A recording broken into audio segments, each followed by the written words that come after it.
Jihan just logs into the tutorial, and some guy immediately tries to kill him. This guy's sure a newbie is an easy kill, but he's never been more wrong. He's messing with the wrong guy in sweatpants and a singlet. Jihan stops his sword with just 2 fingers and smirks, ready to enjoy what happens to this idiot next. The guy can't even comprehend what's happening when Jihan swings his sword with enough force to throw him off balance. Still, he refuses to give up, thinking his A-rank agility will let him take down this strange opponent. But the moment he lunges forward, Jihan effortlessly dodges. He attacks again and again, but can't land a single hit. Jihan reads every movement easily thanks to his experience, and honestly, he's bored. So the next time the guy attacks, Jihan takes his sword, and before he even realizes it, he's killed with a single strike. After all, Jihan is a regressor, so it's no wonder he's leagues ahead of everyone else. Some cruel and powerful gods decided that life on Earth was too peaceful and easy, so they started a survival game between planets, waves of monsters alternating with battles between each planet's representatives. All losing planets would be destroyed,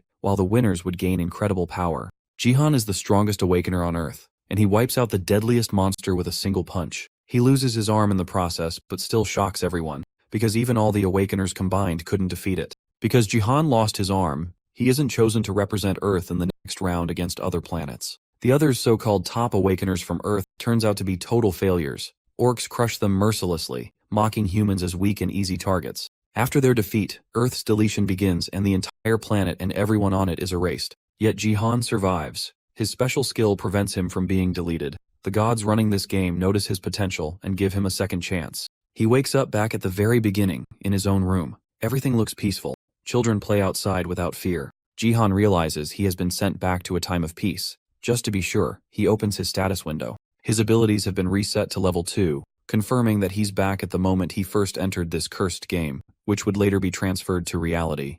For now though, he decides to check his inventory, and something in there immediately catches his eye. It's an achievement points exchange coupon which gives special benefits to the last survivor who chose to challenge again. Obviously this was made specially for him, and it's a rank X item which means it's incredibly useful and rare. He uses it immediately, and the system activates an achievement store for him. The store has things that are exclusive to him for sale, and it can even be upgraded with a certain amount of achievement points.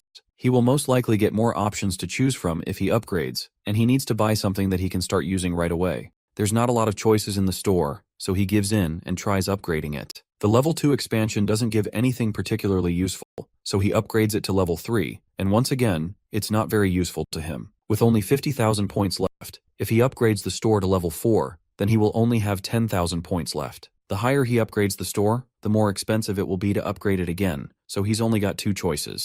He can either buy all the items that are available to him right now, or gamble his points and upgrade to level 4. He has always been a hardcore gambler, so the choice is obvious. He upgrades his store to achievement level 4 and immediately, his actions pay off. The next level unlocks an item called Urgent Restoration. It allows him to repair other items from a faulty state to a perfect state. Good outcomes like these are why he just can't stop gambling.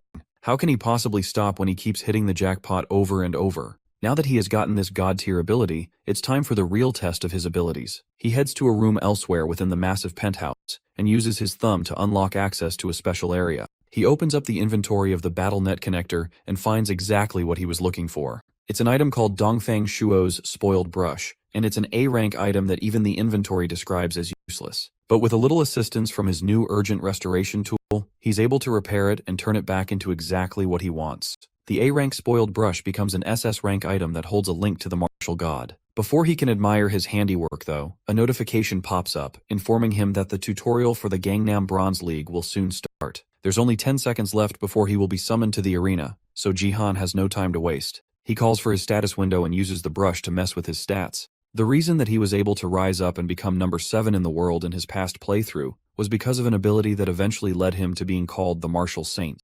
This unique stat combines his strength, agility, and HP attributes into one, and it's called Martial Power. The brush was abandoned because it was spoiled, but thanks to it, he can finally start his awakening. He finishes writing just as the countdown ends, and he's forcefully logged in and summoned to the BattleNet League.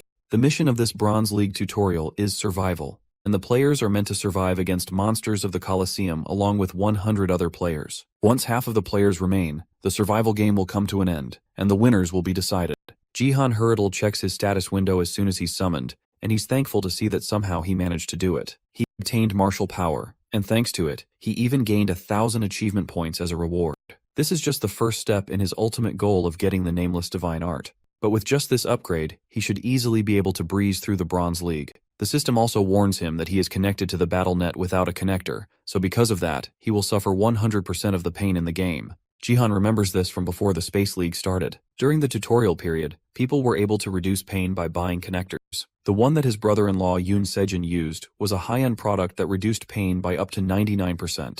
Jihan plans to make good use of that later on, but for now he has to manage without it in the game. The achievement menu opens and it reveals to him that he has a limited quest. He is to achieve number 1 in the tutorial, and as a reward, he will be given 1,000 achievement points. This didn't exist in his past life, but clearing this quest will be easy for him thanks to the help of martial power. The game eventually starts, and not even a second after the notification is given, someone rushes at him from behind with his sword raised.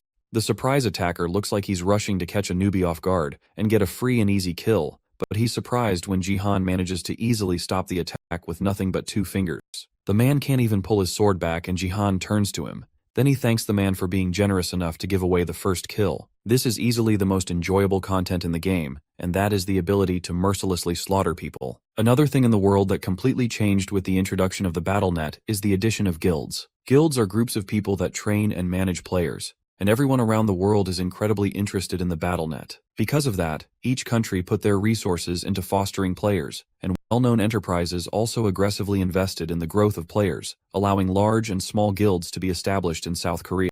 Thanks to that, Korea has been able to train strong players early in the league. The Gangnam Bronze League is a place where rising stars of each guild made their debut. In this particular Gangnam League match, an aspiring player is summoned to the Coliseum just like the rest of the players, and he's trying his best not to be nervous. This potential cannon fodder is named Do Hyukgyu, and he considers himself to be luckier than anyone else. After all, he's with the Divergent Guild, which is managed by the Divergent Group. This famous guild is known for having many rising stars, and the ordinary young man, Do Hyukgyu, was able to join this impressive guild after obtaining the A-rank gift, Agility. Only a small minority of people can obtain an A-rank gift, and thanks to it, he's sure that he can make it into the top 50. Now the first step is finding out who his opponent is going to be. His eyes scan the crowd, and all he can see are powerful knights, brutish warriors, and scary-looking monsters. Faced with these many options, Do Hyukgyu makes the brave decision to completely ignore them and turn away as if he didn't see anything. After all, staying alive is the most important thing for survival, and the other players are staring at him as if they can smell his fear. If he gets eliminated for messing around right off the bat, then that would be absolutely embarrassing. Looking around, most of the players seem to be from major guilds, and they all have good equipment. Being here doesn't even feel like being in the Bronze League at all. Among the crowd, though, he notices someone that looks out of place among all the other rising stars. He's wearing a wife-beater top, sweatpants, and he has no shoes or any equipment to speak of at all. Do Hyukgyu wonders if this person even plans to participate in the Bronze League at all, or if he was summoned by accident. He must be a newbie that got summoned by mistake, which also means that he's a free, easy kill. Hyukgyu readies himself and prepares to strike while also praising whatever luck he has for giving him such an easy kill right out of the gate. As soon as the system notifies that the game has started, Hyukgyu wastes no time and rushes in to deliver the finishing blow on the unsuspecting newbie. Except to his utter surprise, not only did the newbie block his attack, he did it with 2 fingers. It makes no sense that someone who seems so out of place could keep up with his A-rank agility ability. Before he can process what's going on, Jihan flings him aside with barely any effort, tossing him to the side like he's completely lightweight. Jihan mocks him for coming to participate in the Bronze League with a simple gift like agility. That pisses off Hyukgyu, who can't accept that his A-rank ability is being insulted by someone who looks like a beggar. Maybe Jihan is only full of himself because he managed to block just 1 attack. In that case, Hyukgyu plans to teach him a lesson by charging up his fastest speed. It looks like the player is planning to come at Jihan with all he's got, and our MC is forced to admit that even his speed from before isn't something to take lightly. Hyukgyu comes charging in, going straight for Jihan's neck, but our MC successfully manages to dodge the attack, dodging down low before it can connect. But the relentless attacks aren't done, and Hyukgyu comes at him with another attack, and another, and another. All of his attacks are easily dodged.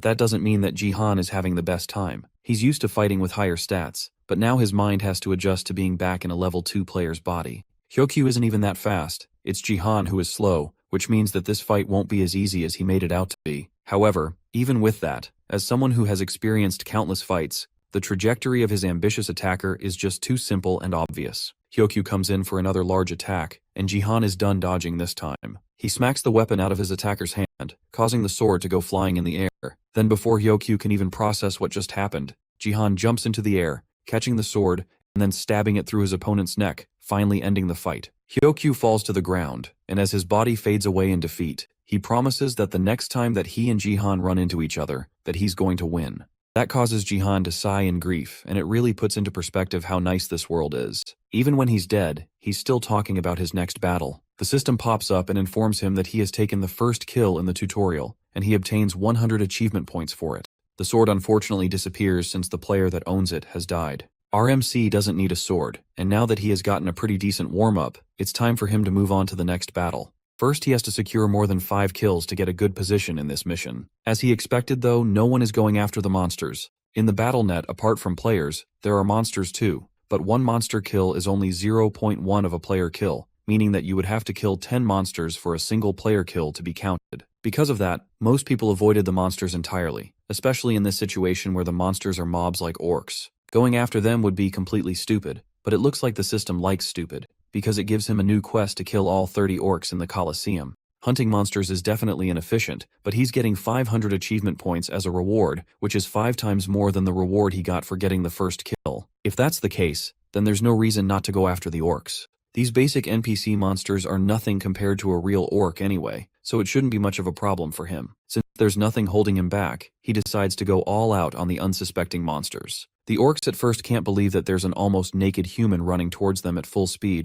but they quickly recover and gather together to try and kill him. The first 2 that are closest throw their axes at him in hopes of cutting him down before he even gets close, but Jihan is able to catch the axes with ease, and then throw it back at them, killing multiple orcs with a single hit. That causes the rest to go into a frenzy, but Jihan is already on the move, running right past all of them and appearing right in the middle of all of them. Then with one swing of the second axe, several orc heads go flying, but our MC isn't done yet. He has only killed 5 orcs so far, and the remaining 25 don't look too pleased by his actions.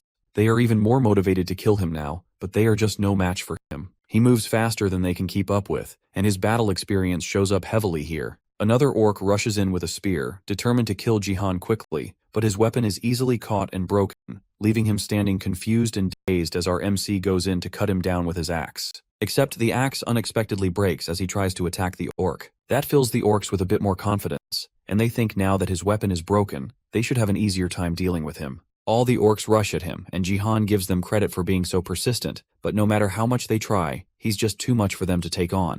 He stomps on the ground with his foot, and the shockwave alone is enough to break apart the ground, sending all the orcs that were running towards him flying. Then he jumps into the air and grabs the weapons that went flying from the orcs' hands as they were pushed back, and in a second, he dashes through the crowd, killing even more orcs in the process. The slaughter continues, and more orcs continue to fall until there's only one left. The last orc is too frozen to move, but at this point he finally realizes that Jihan is more of a monster than they are. As he realizes that, Jihan takes him out as well, successfully clearing the quest. The system hands him the 500 achievement points that were promised, and he also leveled up from the fight. Leveling up mid-game is unusual since experience is usually calculated at the end of the game, but this might be because he is still at a low level. No matter the reason, however, Jihan doesn't complain, and takes the opportunity to level up his stats while he can. And if there's one stat that he wants to give the most priority to, it's martial power.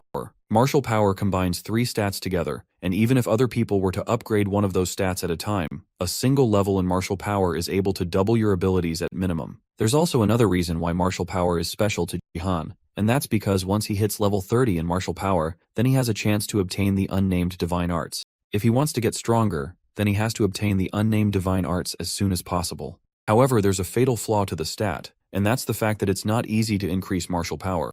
Normally, you would have to gain an assortment of battle experience and training in order to increase the martial power stat, and points can only increase the maximum growth rate. However, this time, for some reason the martial power level actually increases. That's great for him, and Jihan isn't exactly sure how it happened, but if it continues to increase like this, then his hope of becoming the strongest might actually be possible. There's no time for him to loiter around, and this is still a battlefield after all. As he's looking through his stats, an archer shoots an arrow at him which he easily predicts and manages to dodge. The archer is partnered up with a warrior in fancy-looking equipment, and they are both clearly looking down on Jihan. The girl tells her partner to wrap things up quickly, and the confident smiles on their faces show that they think they are going to deal with him very easily. It's not unusual for 2 people to team up in a battle. This survival game is intended to be PvP, but there's no rule saying that participants can't work together.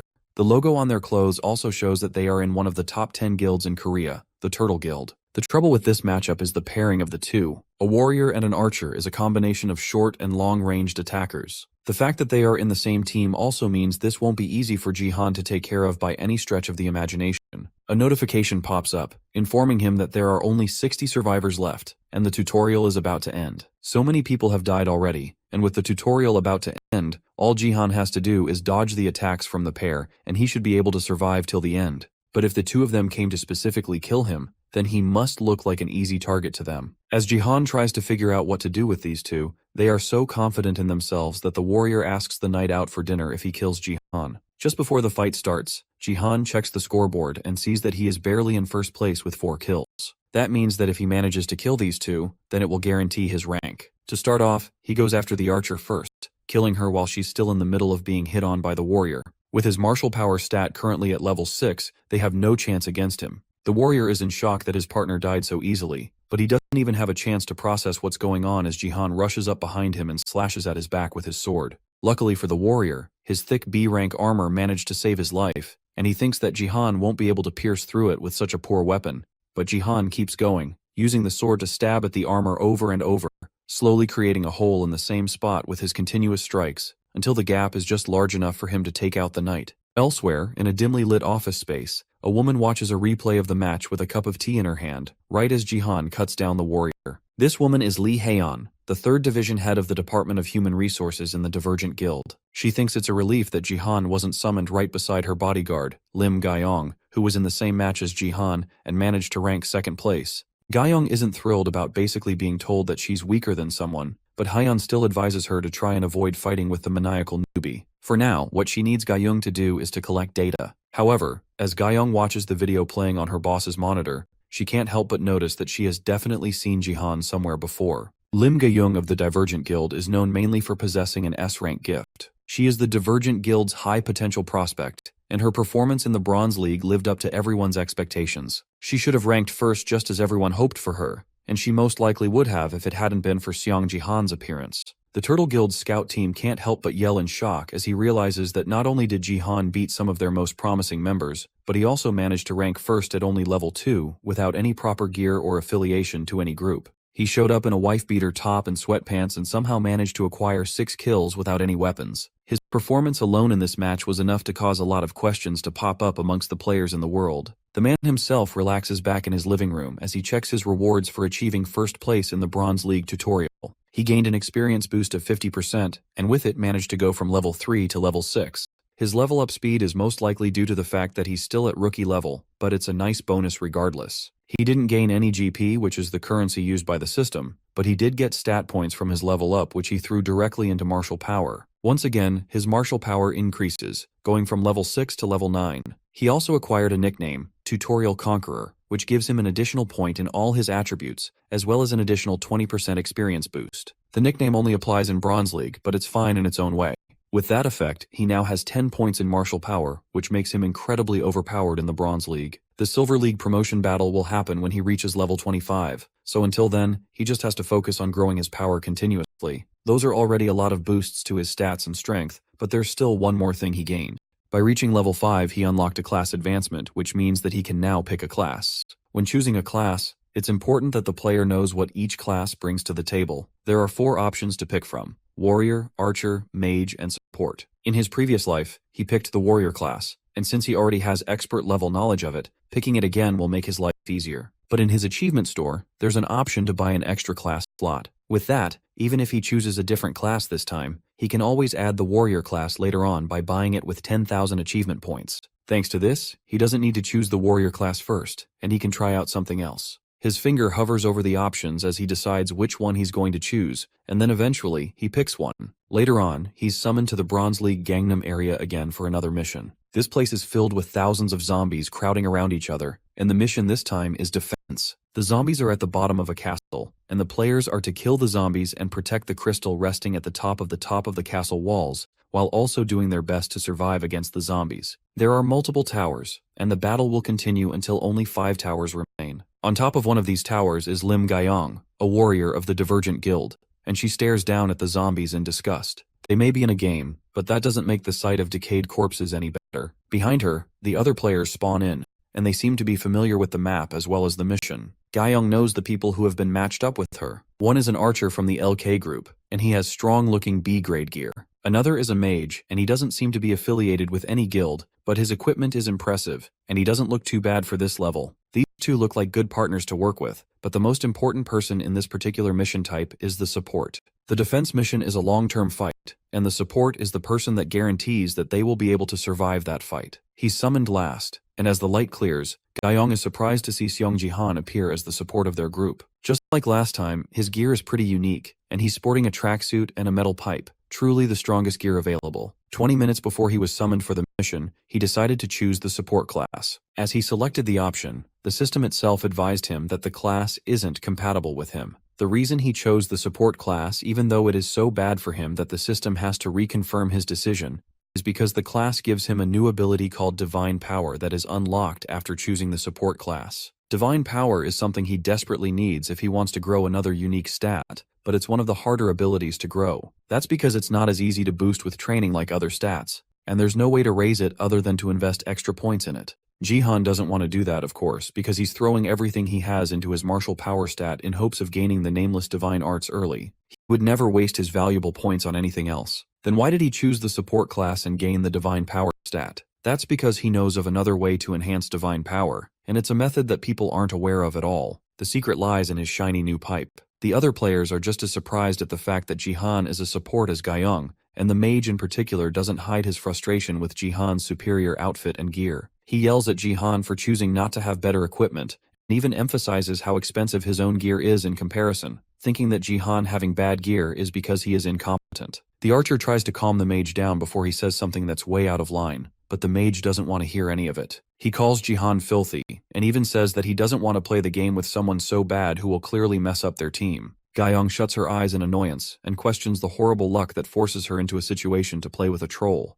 However, she snaps out of it as she hears the mage cry out in surprise. Jihan has grabbed the arrogant mage by the collar of his cape, and our MC is holding him in the air like a toy. Then without a second thought, he tosses the mage over the edge of the tower, straight down towards the hungry zombies below. The mage has been complaining this whole time that he doesn't want to play with Jihan, so our MC helped him quit the game personally. The mage respawns after death, and as soon as he reappears at the top of the tower, he begs Jihan for forgiveness and promises to do his best for the team. The man groveling at our MC's feet is Kim Gyu-hyuk, and the reason for his sudden change in behavior is our MC's disciplinary techniques. When a person spawns in the Bronze League defense game, they are given a total of 3 lives. Kim Gyu-hyuk, who resurrected right away after being mercilessly tossed off the side of the tower, was immediately given another skydiving lesson by Jihan as soon as he respawned. Thanks to that, he has only 1 life remaining, and if he were to die one more time, then he would be kicked out of the game and get last place.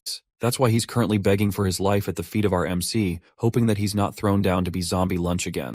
He needs to avoid getting last place because if he does, then his level will fall as a penalty. That also means that all the skills he bought with his own money will disappear as a consequence. If a user's level doesn't mean the skill requirements, then the skill will automatically be deleted. Jihan is surprised that Gyu-hyuk's personality has changed so quickly, especially since he was so intent on raining down attacks in his last life as soon as he spawned. Gyu-hyuk tries to advertise himself as a fire mage who is very good against mobs of undead, and he's also level 15, which means that he's very strong. For any other team, he's a precious resource that they wouldn't want to lose, but all his yapping has reminded Gaiyong of who he is. Kim Gyu-hyuk used to be affiliated with one of the 10 great guilds in Korea, and he was respected by all, but he fell 4 times in the silver promotion leagues, and after that, he just went around starting fights. In other words, Gaiyong considers him a loser. Gyu-hyuk continues to advertise his skills and promises to cooperate with them, but on one condition. He wants Jihan to personally apologize for killing him twice. The archer is in support, and it's clear that he just wants their team to make up. But on the inside, Gyu-hyuk is still angry about being killed twice. He's not even given the chance to finish his internal revenge monologue as Jihan grabs him by the collar again and tosses him off the side of the castle walls one last time for the sheer audacity of asking for an apology, even though he was the one who started the fight. And with that, their mage is gone, leaving their team down by 1 man. The zombies continue to climb the tower, and coincidentally, the team closest to them has another fire mage who makes quick work on the zombies on their side. That's why they needed a mage, and the archer scolds Jihan for not trying to meet the mage halfway. Jihan isn't fazed and opens up his status window to check his latest limited quest. This quest has a linked quest, and it requires him to get first place in the 10 Towers mission, and also kill 1,000 zombies on his own, for a total of 4,000 achievement points. Killing 1,000 zombies would be near impossible considering just how much time they have left, but he doesn't want to lose out on 3,000 points. Lim Gaiyong watches as Jian tries to figure out what to do, and she doesn't even try to hide how much she's judging him. So far, Jihan has only done what he wants, and despite his impressive specs, he's just a support class. From what Gaiyong can tell, there's no reason for her to try and bring him into the Divergent Guild. The archer isn't nearly as calm as she is though, and he continues yelling at Jihan, who finally notices. Finally, he tells Jihan that if he's going to continue acting like a jerk, then he should just go ahead and fight by himself. Unexpectedly, Jihan is happy to hear that, since he will be able to take out all the zombies alone if they let him go ahead without their help. Gaiyong tells him to stay behind her while she takes the front. She sees the game is already lost, but she at least feels the need to take responsibility as a player. But Jihan tells her that it's alright. He plans to take everything in the front while the archer and Gaiyong protect each other. A zombie finally manages to reach the top of the tower, and it's a blood zombie which is different and stronger than the other zombies. Its head is made of liquid, so they can't kill it with physical attacks. Well, they can anyways. Jihan doesn't care about the rules of the game. The zombie leaps in, and Jihan readies himself with the spear, and with one clean hit, kills the zombie by smashing its head in. Gaiyong notices from the pieces of flaming zombie flesh that fall around that, then Jihan must have access to divine power. More zombies make their way to the tower, and Jihan continues to fend them off one by one with his staff. So far, he has only killed 6 zombies out of 100, and he has a long way to go. As more zombies climb up the tower, Jihan continues to take them all on solo. As he kills over 24 zombies, he starts to realize that his biggest issue will be the blood zombies. Physical attacks don't work on them, so when he sees them, he releases a small amount of divine power, which allows him to kill them all at once. The archer's view of Jihan has completely changed, and it's hard to deny that our MC really is a pro even though he's a jerk. Gaiyong, on the other hand, is too stunned to speak, and can only watch Jihan fight with awe. He's controlling divine power freely, and fighting without wasting it. His level of control is impressive enough, but what impresses her the most is Jihan's skill and precision in going for the zombies' heads. Within a matter of minutes, Jihan has managed to kill over 200 zombies, which allows him to meet a hidden condition called an Otherworld's Faith. That increases his divine power from level 6 to level 7. This is his other method to increase his divine power, and it looks like it works. He can increase his divine power through the use of sacred objects. In 2010, when the Earth's tutorial first started, sacred objects were traded at high prices, as it was said that they contained secrets. But after 10 years, nothing was ever revealed, and eventually, their value fell continuously. Otherworldly divine items also had no merit, and many people didn't even know about their existence. However, there was one person who knew about it, and that was Sophia, the saintess of American First. She told him about how she increased her divine power with an otherworldly divine item, and divine power in general can be increased by using divine items from other worlds. Although it doesn't work after finishing the tutorial, it was the method that she used to become a saintess. She would hold on to the other world's divine item and pray for a long time. Eventually, after a while of doing that, she would get divine power. The conditions required for each divine item are slightly different, and it's by no means an easy method. On top of that, the items are in such low demand that they are extremely difficult to find. Thanks to that though, Sophia was able to monopolize all the divine items to herself. This is high-quality information that no one knows about, so she definitely used this to her advantage. But despite how valuable this information was, there was also someone else who was constantly purchasing otherworldly divine items, which means that there is one other player who knows this information. After Jihan regressed, he visited his sister's room in the Sword Palace penthouse, and there he found all the otherworldly divine items that had been purchased. All their divine power has all been drained, so they are all empty. That means that the identity of the other player who had been collecting otherworldly divine items was his elder sister Seong Jia. Along with Yoon Se-jin, the Sword King, Jia, his sister was South Korea's best support, and a hero. How she died is a whole other story entirely though. Out of all the otherworldly divine powers that she left behind, Jihan found a steel pole which has been reduced to an E-rank item. According to the item's description, it should be especially perfect for breaking zombie skulls. After using it for so long though, it has been reduced to an F-rank item, and there's not much divine power left to absorb, but it's still tough, so it's the perfect weapon for hitting things with. Gaiyong continues to marvel at his amazing physique and his unbelievable level of control. The archer notices that another tower has fallen, and they were in the top 5, but in his excitement, he fails to notice a zombie sneaking up on him. Gaiyong draws her blade quickly and cuts down the zombie before it can attack the archer. From her stance and the way she uses her sword, Jihan immediately recognizes who she is. She's known as the Plum Blossom Sword, Lim Gaiyong, and she was famous for being the interim Sword King. However, she didn't have a great ending in his past life. She died at the hands of the former Sword King himself, who now goes by Ryuhai. It seems like he managed to meet a pretty important person early on in this new life. Gyeong calls him attention and asks if she can join him in the fight. If they fight together, then they can aim for a higher ranking. Jihan takes a look at his status window, and he can see that they are just in 5th place. There's still a long way to go, and not a lot of time left either. If it's the Plum Blossom Sword, then she will be fine without him. But one of his quests is to earn 1st place in this mission. Jihan decides to leave the zombies climbing up the tower to her and the archer, and then he leaps off the side of the tower before they even have a chance to notice what he's doing. As he falls to the ground, he gathers up all his divine power into the staff, and slams it into the ground, causing a massive explosion of energy that blows all the zombies away. Thanks to Jihan's massive contribution, his team manages to place 1st in the mission, and they emerge as the last survivors. Thanks to that, he accomplishes his limited quest, but he couldn't finish his linked quest of killing 1,000 zombies alone. The game ends, and Jihan starts the process of teleporting back to his home. Before he leaves, his teammates come over to congratulate him on a job well done. He carried them so easily, and came out as the MVP despite everything, and the archer is more than eager to team up with him again. But while the archer fawns over out MC, Gyeong can't help but be shocked at the massive amount of damage that their support did despite being a level lower than her. She thinks that this has to be some kind of bug. She can't hide just how surprised she is. The archer decides to log out first, leaving her along with Jihan.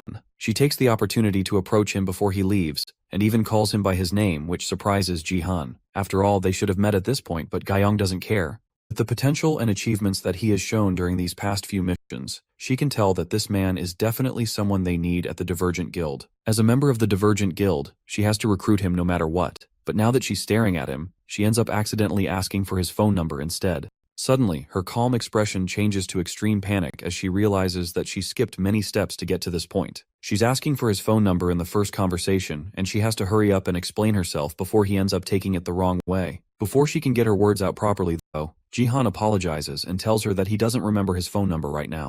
Then he opens his status window and logs out with a quick goodbye before she can say anything else. Gyeong takes a moment to wonder how exactly someone can forget their own number, before she realizes that she has most likely just been rejected. Back in the real world, it turns out that Jihan really doesn't remember his old number. He used his American number for a while in his old life, and he hasn't had the time to memorize his Korean number since he reincarnated into this new life. There's no way he can ask others what his own number is, so for now, he's just going to have to leave those thoughts for later. The more important thing to think about right now is that he got recruited. It looks like with all his showing off recently, he ended up standing out too much. Now that he thinks about it, he should have probably gotten her number instead, but he doesn't plan on joining a guild right now. For now, he has to focus on getting as many rewards as he can from quests. He managed to raise his level by 2 points, and he even managed to earn 1,500 GP thanks to it, but he can't buy any holy items with just that amount. The divine items he wants to buy are much cheaper in the past than they were in his time, but it's still too much for him. For now, he has to go home and rummage through his sister's storage a little more. He makes it back home, and immediately notices someone else's shoes at the door. He immediately realizes who is at home with him, and the shock causes him to drop his bag. Everyone has moments that they regret for their whole lives, and Jihan also has similar regrets. His biggest regret, though, is the fact that he couldn't protect his beloved niece, Se-ah, in his past life. He had so much that he wanted to say if they met again. He remembers how strong she was, and how she even told him that she would protect him. And now she's standing in front of him again, alive like nothing ever happened. Above everything, he wanted to tell her once again that he really missed her. Yoon Se-ah just turned 18 this year, and she's the daughter of Yoon Se-jin and his older sister. She wasn't at home when he regressed because she was with a group living in Jeju, but she was the only one that ended up leaving early for obvious reasons. Because she was born when his sister worked to provide for them, Jihan was in charge of looking after Se-ah from a young age. Now her mum is gone, and her dad is defecting to Japan all of a sudden and changing his name. Now that everyone else is gone, the only family they have left is each other. Right now, she's the most important person in his life, and all of this happened because of Yoon Se-jin's sudden decision.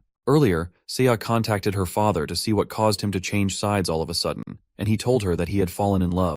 He announced it to her so casually, and even though she was freaking out on the phone call with him, he seemed way too calm with the situation. She asked him what he wants her to do now with him disappearing, and even asked if he's throwing her away for nothing, and he calmly replied that he is throwing her away because that's the condition that his new love had given him. Without even another word, or a goodbye, he hung up the call and ended his relationship with his daughter in one move. That's incredibly trashy, but Jihan has always known him to be that kind of man. He is an irresponsible renegade that is willing to throw away his only daughter and his whole country for the sake of one girl. Because of that, innocent Se-ah was left all alone and in another life, ended up ending her life. Seiya turns around and notices that her family photo has been broken, and Jihan immediately rushes to apologize, thinking that even with what Yoon Sejin did, he's still her father. But to his surprise, she reveals that she wanted to break it instead. Then she tells him that she's fine and puts up a strong face. This is always how Seiya was. Whether her mum died or her father betrayed her and left, she would always have a bright smile and life while worrying more about her uncle than herself. But even though he knows that she can take care of herself, he doesn't want her to be like that anymore. From now on, even though she's all grown up, he wants to take care of her and protect her.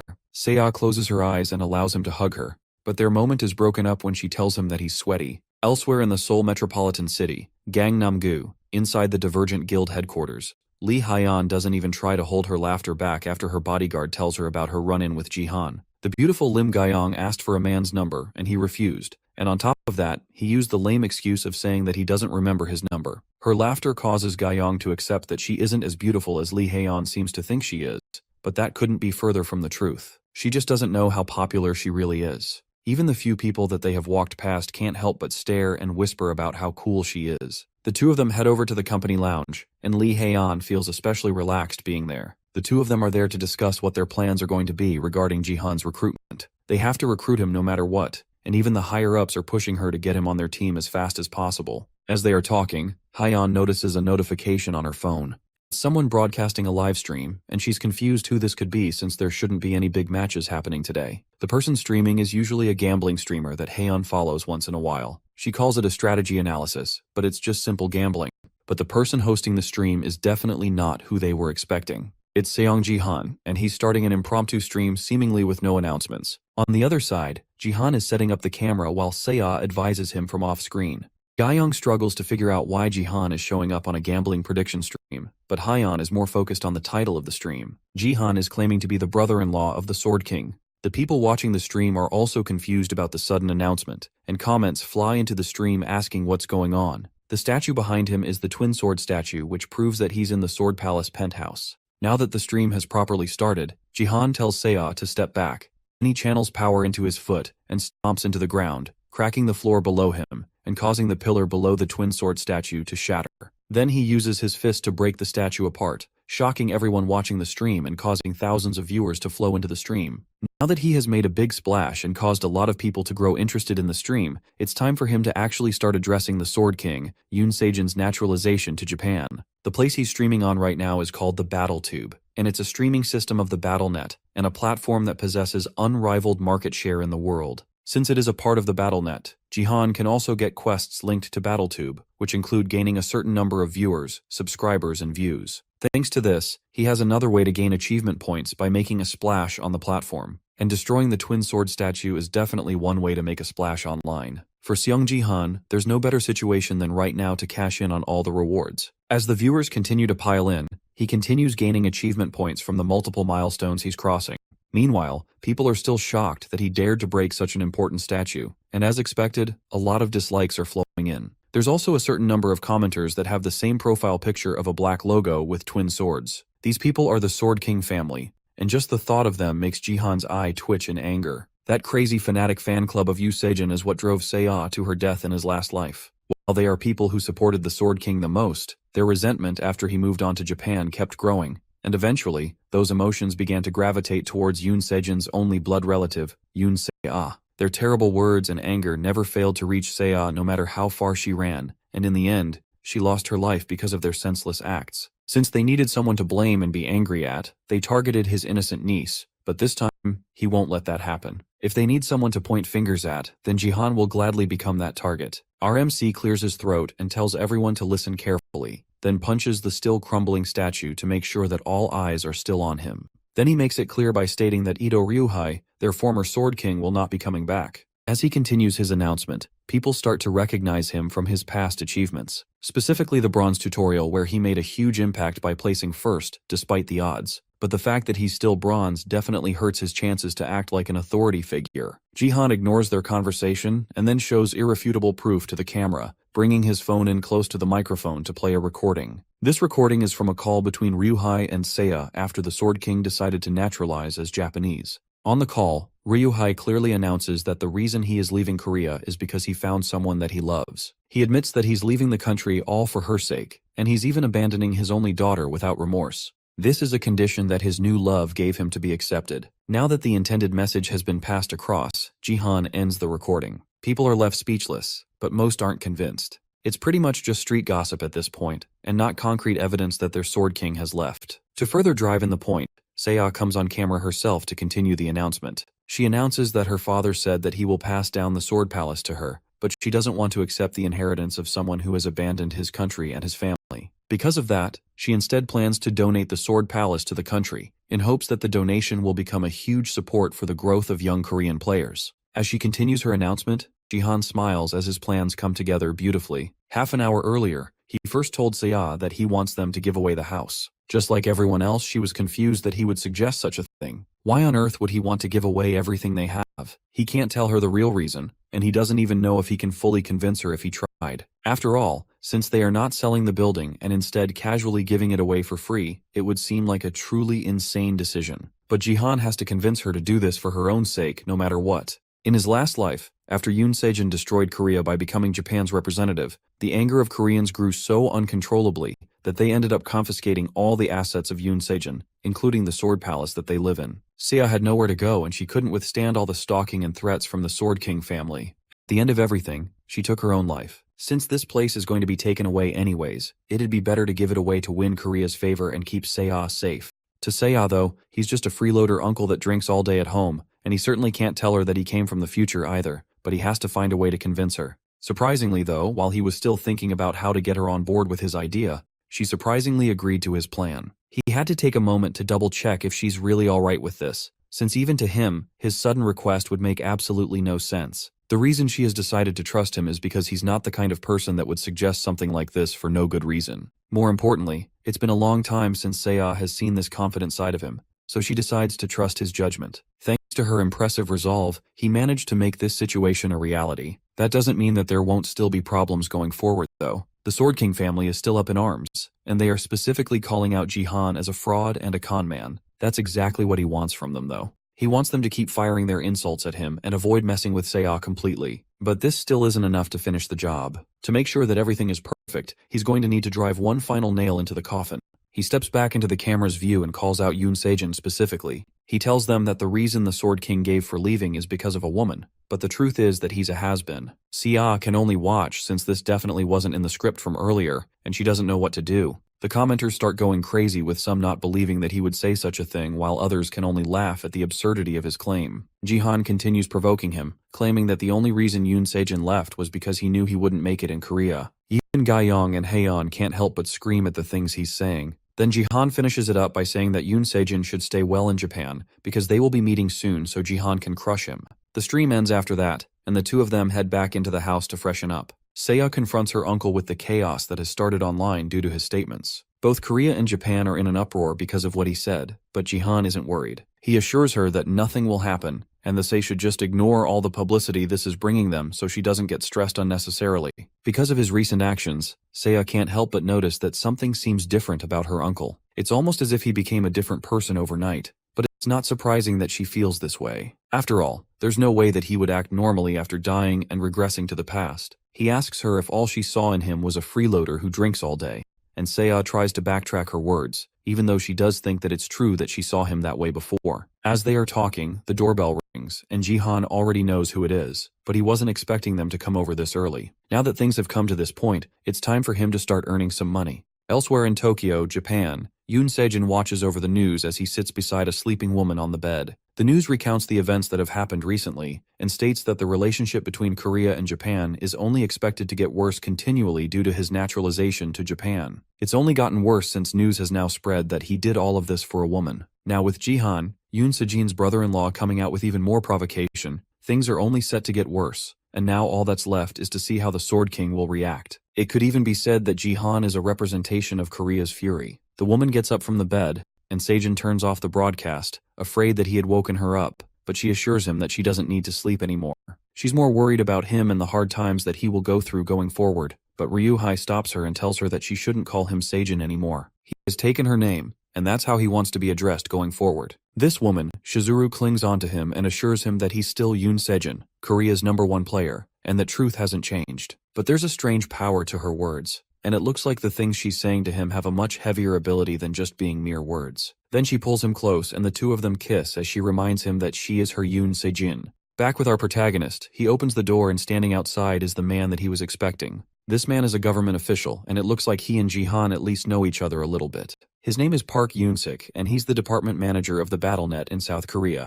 In his last life, after Yoon Se-jin left, the department stopped coming, but it looks like he made such a big splash today that they just can't ignore him any longer. However, even though the government stopped coming, this man still took the time to take him and Seiya into his consideration and took care of them well. Now that the stage is set and all the players have arrived, it's time for Jihan to start taking all the things he will need.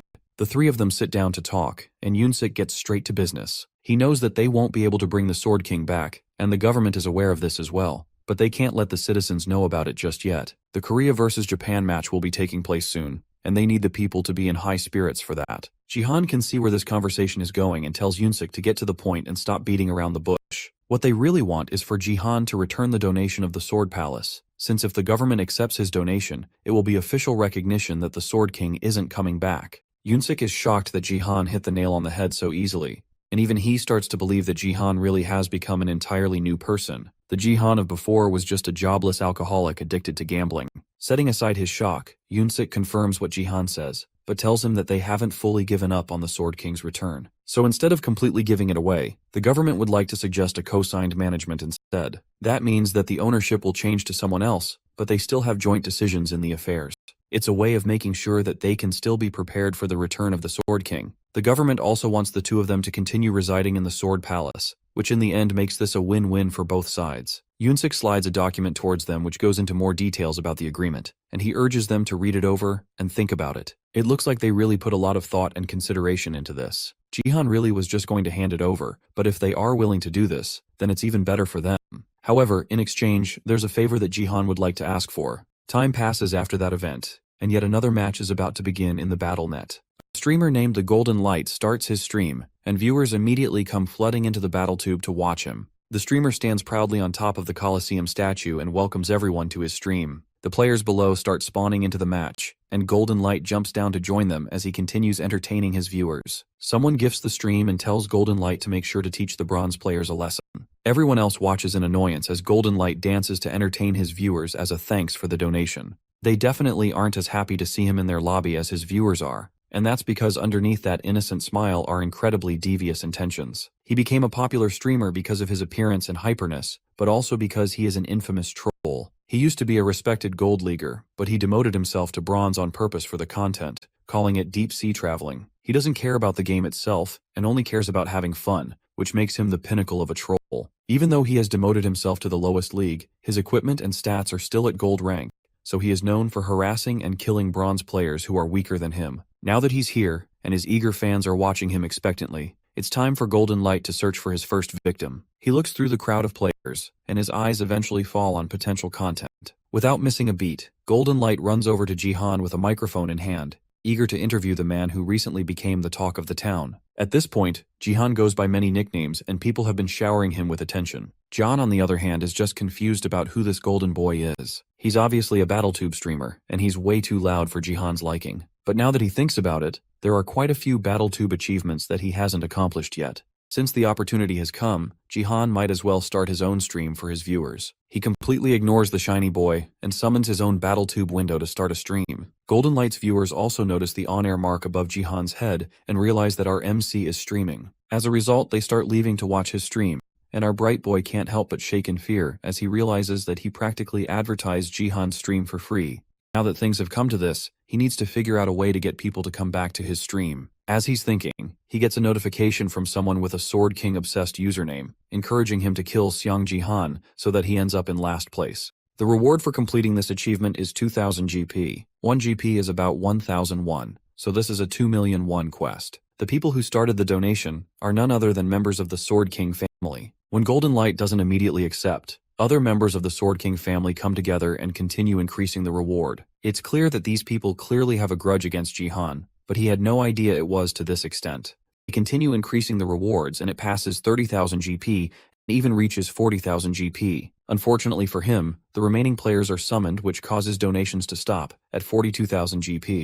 Despite the already insane amount of money being offered, Golden Light is still upset that the GP stopped at under 50,000. One of the Sword King family members agrees to donate an extra 10,000 GP if he successfully defeats Jihan. That finally gets Golden Light to move with determination, and his target is now set. As soon as the match starts, Golden Light sets himself up to charge at an unsuspecting Jihan. He uses one of his skills called Charge, which accelerates a user's body forward at very high speed. He rushes in, and in an instant, he's behind Jihan with his sword raised. The attack connects, but Jihan successfully manages to parry it with no problems. Unexpectedly, he's using another one of his weird weapons. This time, it's a club that's part of a cooking set, and it's a D-rank extraterrestrial holy item.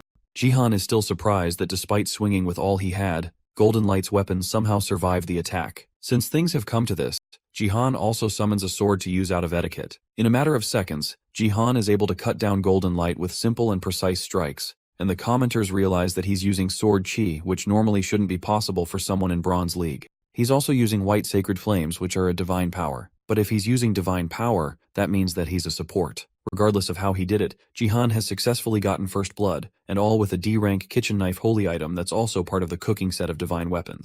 However, although he has been killed rather embarrassingly, Golden Light isn't down for the count just yet. He somehow managed to revive himself thanks to an item he has called the Crucifix of Revival. This item can only be used once, however, it can't be used during national leagues, promo games, or guild matches. Despite the fact that he has revived, there's no point since the goal wasn't just to kill Jihan, but also make his place last, and since he died first, Jihan can't be in last place. Despite all of their obvious disappointment, Golden Light is determined to make sure that he redeems himself with Seong Jihan's defeat. Unluckily for him, Seong Jihan is determined to make sure that he wipes the smirk off of this golden boy's face. In a matter of seconds, Jihan takes him out again, unintentionally giving him a double kill. As he walks away from the dying streamer, he thinks about the item that the man used. In the future, nobody used it because the revival process had certain flaws. That aside, today is more hectic than usual. That's most likely because of the spectators who came to watch the game today. Today's spectators are elves, and it looks like they are all watching Jihan. Our MC isn't particularly fond of them since the elves played a big role in humanity's downfall. Right now, there's nothing that he can do about them though, so the best he can do is focus on dealing with the people right in front of him. From the looks of it, the other players are giving him a lot of distance, and it's almost like they are treating him like some sort of outcast. When he turns to look at them, they all run away in fear. It's only normal since he just ripped a gold player apart, twice, so they clearly know that they are no match for him. This isn't good news for our MC since that means that his hunting efficiency will drop, and after he finally found a D-rank holy item too. If he wants to meet the manifestation conditions of these items, he's going to have to fight more. As he's trying to figure out what to do, a notification pops up in his status window, and Jihan smiles as he reads through it. It looks like things are about to turn around. He has gotten a quest to subjugate the goblins that have gathered around the goblin champion. Thanks to this, he should be able to meet his fighting quota, despite all the players running away. In an instant, he's surrounded by several goblins, and it looks like he's completely outnumbered. But in an instant, it's the goblins that are running away from him instead, as he charges at them with terrifying speed. The monsters cry for help as they are smacked and stabbed with Jihan's cooking equipment. Thanks to his constant fighting, the holy cooking set eventually starts reacting to his actions. It's all thanks to the fact that he read through the items' descriptions earlier before he started using them. He's supposed to break their heads and gouge their hearts, and he is supposed to do all of that in this specific order in order to use the items properly so they can react to him. It's a good thing that he figured all of this out before the end of the game, but with the way things are going, this is taking way too long. If he had learned this a little earlier, then there would have been a few more goblins left for him to use his weapons on. But at least it's not completely over yet. There's one more goblin left for him to take out, and this one is much more threatening than the rest. This beast is the goblin champion, and in comparison to normal goblins, he is way bigger and stronger. Despite its size and strength though, a good smack with the cooking club is enough to send the goblin champion crashing to the ground. Then Jihan takes advantage of that and stabs it in the heart. Despite its size, it's just a big goblin. And with that, the quest has been cleared, and he receives 500 achievement points as a reward, as well as earning 1 divine power in the process. But because he used the items heavily, the rank of the weapons have been reduced to E, so he should only be able to earn divine power 1 more time. Hunting monsters is way too slow though, so he's going to need to catch players instead. They are way too far from him though, so now, if they won't come to him, he's going to have to go to them himself. The commenters who have been quietly watching the stream this entire time finally come out of hiding to talk about how scary Jihan looks now. But out of all the people watching the stream, there's one person who is way too upset about what's going on his screen. It's Golden Light who's watching Jihan's stream from the outside, and he notices one comment in particular saying that Jihan is 1,000 times better than him.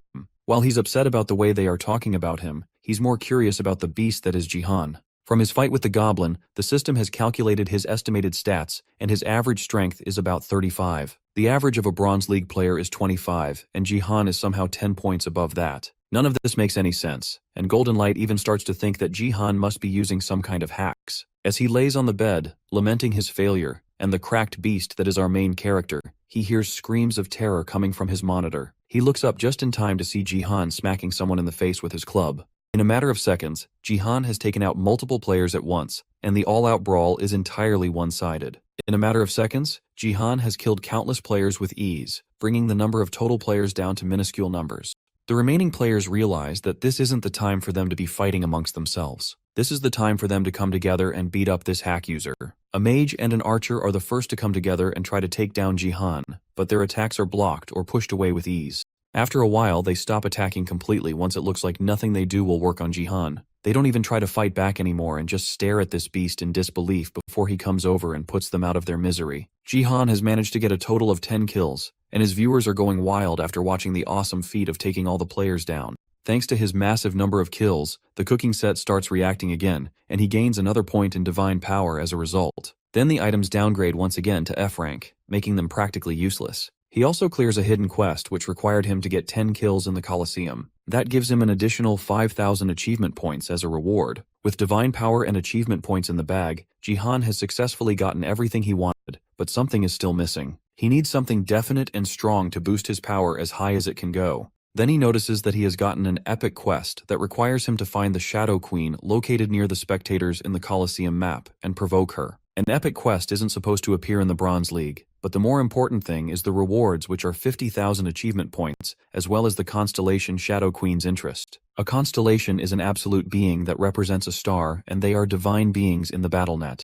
A constellation's interest is the same as a sponsor, and they help to acquire abilities that a normal player wouldn't be able to obtain. It looks like something that is only possible in the Diamond League is happening to him right now. If that's the case, then he needs to meet the Shadow Queen at all costs. If even just one person is on his side, then the other constellations will also be interested in him. However, with the number of elves staring down at him from the side, will he really be able to find the Shadow Queen among them?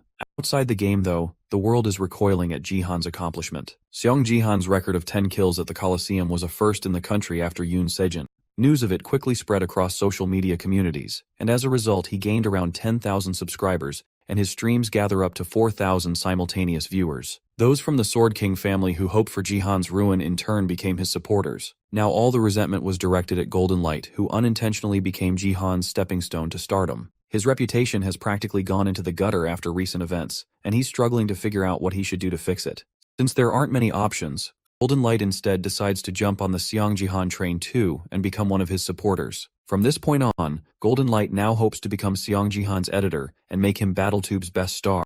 Back in the Sword Palace, Seiya can't help but stare at her uncle in disbelief. After the fight she watched in the afternoon, she can't believe that her uncle got so strong. She almost started feeling bad for the other players since this was basically the same as griefing. So many people also wanted to donate to Jihan's stream, but he had his donation link blocked. That's mostly because he decided to stream out of the blue and didn't set it up beforehand. Since he hasn't set it up yet, Seiya advises Jihan to raise the minimum donation fee. It'll be hard for him to focus if donations keep flooding in, so it'd be best to set it to a high amount so he doesn't get too many donations. Jihan agrees and decides to set it to 10,000 GP, which is 10 million won. As Seiya wonders if 10 million won is actually, Jihan is more focused on thinking about the Shadow Queen epic quest that he received. He has to find this mysterious figure and provoke her, but he can't think of a way to find her in such a big crowd.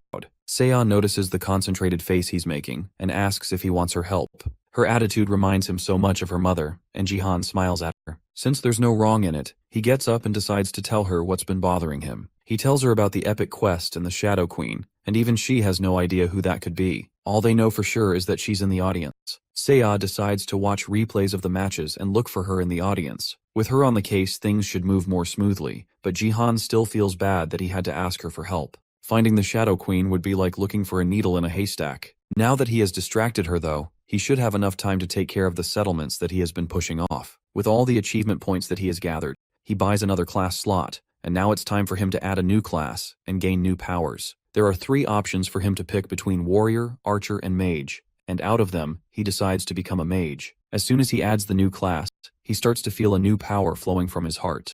It's different from divine power, and it gives him access to new abilities. The reason he chose the mage class after the supporter class is because of a unique stat that he can only obtain after having both classes. This new ability is called Force. Before regressing, he used to listen to Baron talking drunkenly. One day, during one of his drunken ramblings, he told Jihan a lot of unnecessary things, like the fact that he would have recognized Jihan as an American if he had been naturalized earlier. But on that day, he also talked about something unusual. He talked about his skill, Force, which he gained by combining divine power with mana perfectly. It's not an easy task, and others wouldn't even be able to try it since Baron is the only player in the world with 2 classes. This is something that no one else can obtain, and the only reason the Baron has it is because he has 2 status windows, which is his SSS rank gift. Jihan originally asked if it's alright for him to have this information, but at the end of the day, Baron was confident that he could tell anyone in the world because he's the only person capable of having 2 classes. He was certainly arrogant, but what he's saying isn't a lie. Force is an overwhelming power that completely dominated space, but now, Baron isn't the only one with this ability. Jihan knows of the requirements, and now he has fulfilled them. This ability is what got Baron to first place in the world rankings despite his terrible control and utilization of it. So if Jihan wants to be prepared for what will happen in the future, then he has to make sure to get this ability for himself no matter what. To gain the power, he needs to concentrate the divine power into his hands, and direct the flow of his mana from his heart to his hands, where the 2 powers can combine. If he can perfectly combine the powers and allow nothing to leak through, then he will achieve it. For a moment, it looks like his attempt worked, but the circling power in his hand sends him flying back into the wall after a short explosion. It looks like he failed this time, and he can't hold on to the power in his hands with strength alone. He must be missing something. Maybe he needs more mana or to be a higher level, but something is definitely missing. The problem is that he can't keep the power in his hands forever, so maybe the problem is where he's gathering the power in the first place. Since he can't hold on to the power in his hands, the next best option would be to keep the power in his body instead. If he can combine the divine power which starts in the upper dantian with the mana from the central dantian, then he can hold the 2 stable with the power from the lower dantian anytime they struggle to mix. This should lead to a perfect form where nothing leaks out. If he compresses it in that state, then that should allow him to unlock the new power. He decides to try it out, and the backlash on his body is immense. He can't hold himself back from screaming in pain as the power fills his body. A system notification pops up, informing him that he has begun attempting the unification of the 3 dantians. However, almost immediately after, a warning pops up, informing him that he has surpassed the limits that he can endure, and if he continues, then he will die. Downstairs, Seiya hears her uncle screaming as the pain overtakes his body, and she gets up to go and see what's wrong. Meanwhile, Jihan is still experiencing the immense pain from trying to fuse the 3 dantians. In order to do so, and fuse divine power with mana to use force, then he has to use strength subconsciously in order to consolidate them. The conditions for the unification are very strict, and one needs to be able to perfectly use the 3 which have very different natures. On top of that, all of the person's stats need to be at least 100 to allow the process to go smoothly. If you're far from these standards and try to attempt to unify the 3 dantians, then it's possible to lose your life. Seiya runs towards her uncle's room as the sounds of his struggling get louder. She calls for him as she rushes over, but he doesn't answer. Eventually she reaches his room and surprisingly finds him in good condition. He claims that he was screaming like that because he got a headache, but it's obvious that something much worse must have been happening. She clearly doesn't believe him even as he tries to play it off like a joke. Jihan stops messing around once he notices that she has actually gotten agitated as a result of his actions. Suddenly, Seiya starts crying as she tells him that she really was scared for him. She thought something had happened to him, which is why she ran to his room in a hurry. Jihan realizes that he may have screwed up by not thinking more about Seiya in the moment. But now that he at least seems to be fine, she asks him again if he's really alright. He decides to take it seriously and tells her that he is alright. Then he apologizes for worrying her so much. Seiya cleans the tears from her eyes and smacks him in the chest, trying to pretend that everything is alright now that he seems to be okay. With that, she steps away to go continue looking for the Shadow Queen, and Jihan watches her leave with a smile. He definitely can't show his weak side too often now for Seiya's sake. In other news, the consolidation of the 3 dantians failed because he's lacking in both experience and level, but even though that is the case, he still managed to get the power that he wanted. By fusing divine power and mana, Jihan has now been able to exchange them both for the unique stat, which is force. The connecting link between the 3 dantians is being maintained weakly, but it's still there. However, looking through his status window reveals something odd. The number for the force stat is weird. He just got the ability now, but it's starting from level 12. Since the link between the 3 dantians is being maintained weakly, then the stats for martial power and force will have to share their ability values. That means that if he raises his martial power stat by 1 value, his force stat will also rise as well. He tests it by raising martial power to level 14, and the force stat follows suit, also increasing to level 14. This is pretty much a cheat code. Having force alone is a really good stat, but now he can very easily upgrade it however he wants. If these are the perks he gets from such a weak link, then how Amazon will the benefits of consolidating the 3 Dantians be? As excited as he is for the huge boost in power, he has to leave it the way it is for now. If he tries to unify them again, he might actually die in the process. Since he has already earned what he wanted, there's no need for him to push his luck too much. Next, he decides to try a mage skill now that he has the class. He calls for a fireball, and a tiny flame pops into existence as the system informs him that he does not have the mana required to maintain large spells. It's an adorable little flame, but he definitely can't use this in battle. The next day, Jihan is woken up by the sunlight entering his window. As soon as he opens his eyes, the system informs him that he has gained 10 divine power, and he cannot obtain divine power from holy items that are D rank and below. From now on, he can only gain divine power from holy items that are C rank and higher. The previous night, he bought 2 items and slept with them beside him through the night in hopes of getting a power boost from them. However, it looks like his limitations have come to catch up with him. From now on, he's going to have to sell what he has left on the second-hand market to make a profit. He steps out of his room and calls out for Seiya to see if she's awake. He gets no answer and goes downstairs to check on her, and finds her sitting on the couch with earbuds in and a laptop on her lap. From the bags under her eyes and her tired expression, it's clear that she pulled off an all-nighter, and she tells him that she spent the entire night looking for the Shadow Queen. Although Jihan feels bad that he had to put her through this, it looks like her efforts weren't totally in vain. She shows him a clip from a channel called Another Species Fan Cam, which is a BattleTube channel that focuses on looking at the other species that appear to spectate their games. They use their gift called Scope, which allows them to zoom in with their streaming cameras.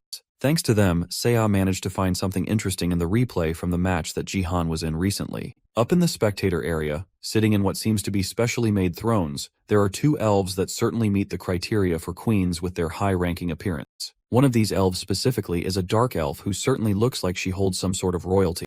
Jihan agrees that there might actually be some truth in what she managed to find, but it's still too early to draw conclusions. For now, Seiya decides that she's going to continue looking a bit more to see if she can find anything useful among other recordings. Jihan, on the other hand, is sure that a constellation wouldn't be found so easily. Seiya assures him that she will continue looking through more videos, and even some from abroad starting the next day, and the way she speaks sounds almost professional. She even offers to edit some of his videos together for him to post to BattleTube. She knows how to make videos from when she watched her dad's videos for fun. The mention of her dad causes Jihan to freeze and think about him once more. He can't believe someone would really abandon their daughter like this for no real reason. Just 2 days earlier, during his conversation with Yoonsik, the government official revealed that he might know the name of the woman that stole the Sword King away. Her name is Ito Shizuru, and she is the possessor of the SSS rank gift called A Woman of Matchless Beauty. It's possible that Yoon Sejin might have fallen for her skill, and that's also what the government thinks. This is a new development for even Jihan, but the crazy revelations don't stop there. Yoonsik warns Jihan that the Woman of Matchless Beauty skill goes beyond just mind control, and can even have the ability to mold a person's thoughts. Something similar has happened several times before where rising stars of Korea end up naturalizing to Japan. It's very possible that there are no limitations on using the gift, which means that she might appear at any time and try to bewitch another strong player. After that conversation, Jihan kept searching for more information about Ito Shizuru, but it's like the internet has been wiped clean of any trace of her. It's most likely that Japan is being careful while managing her.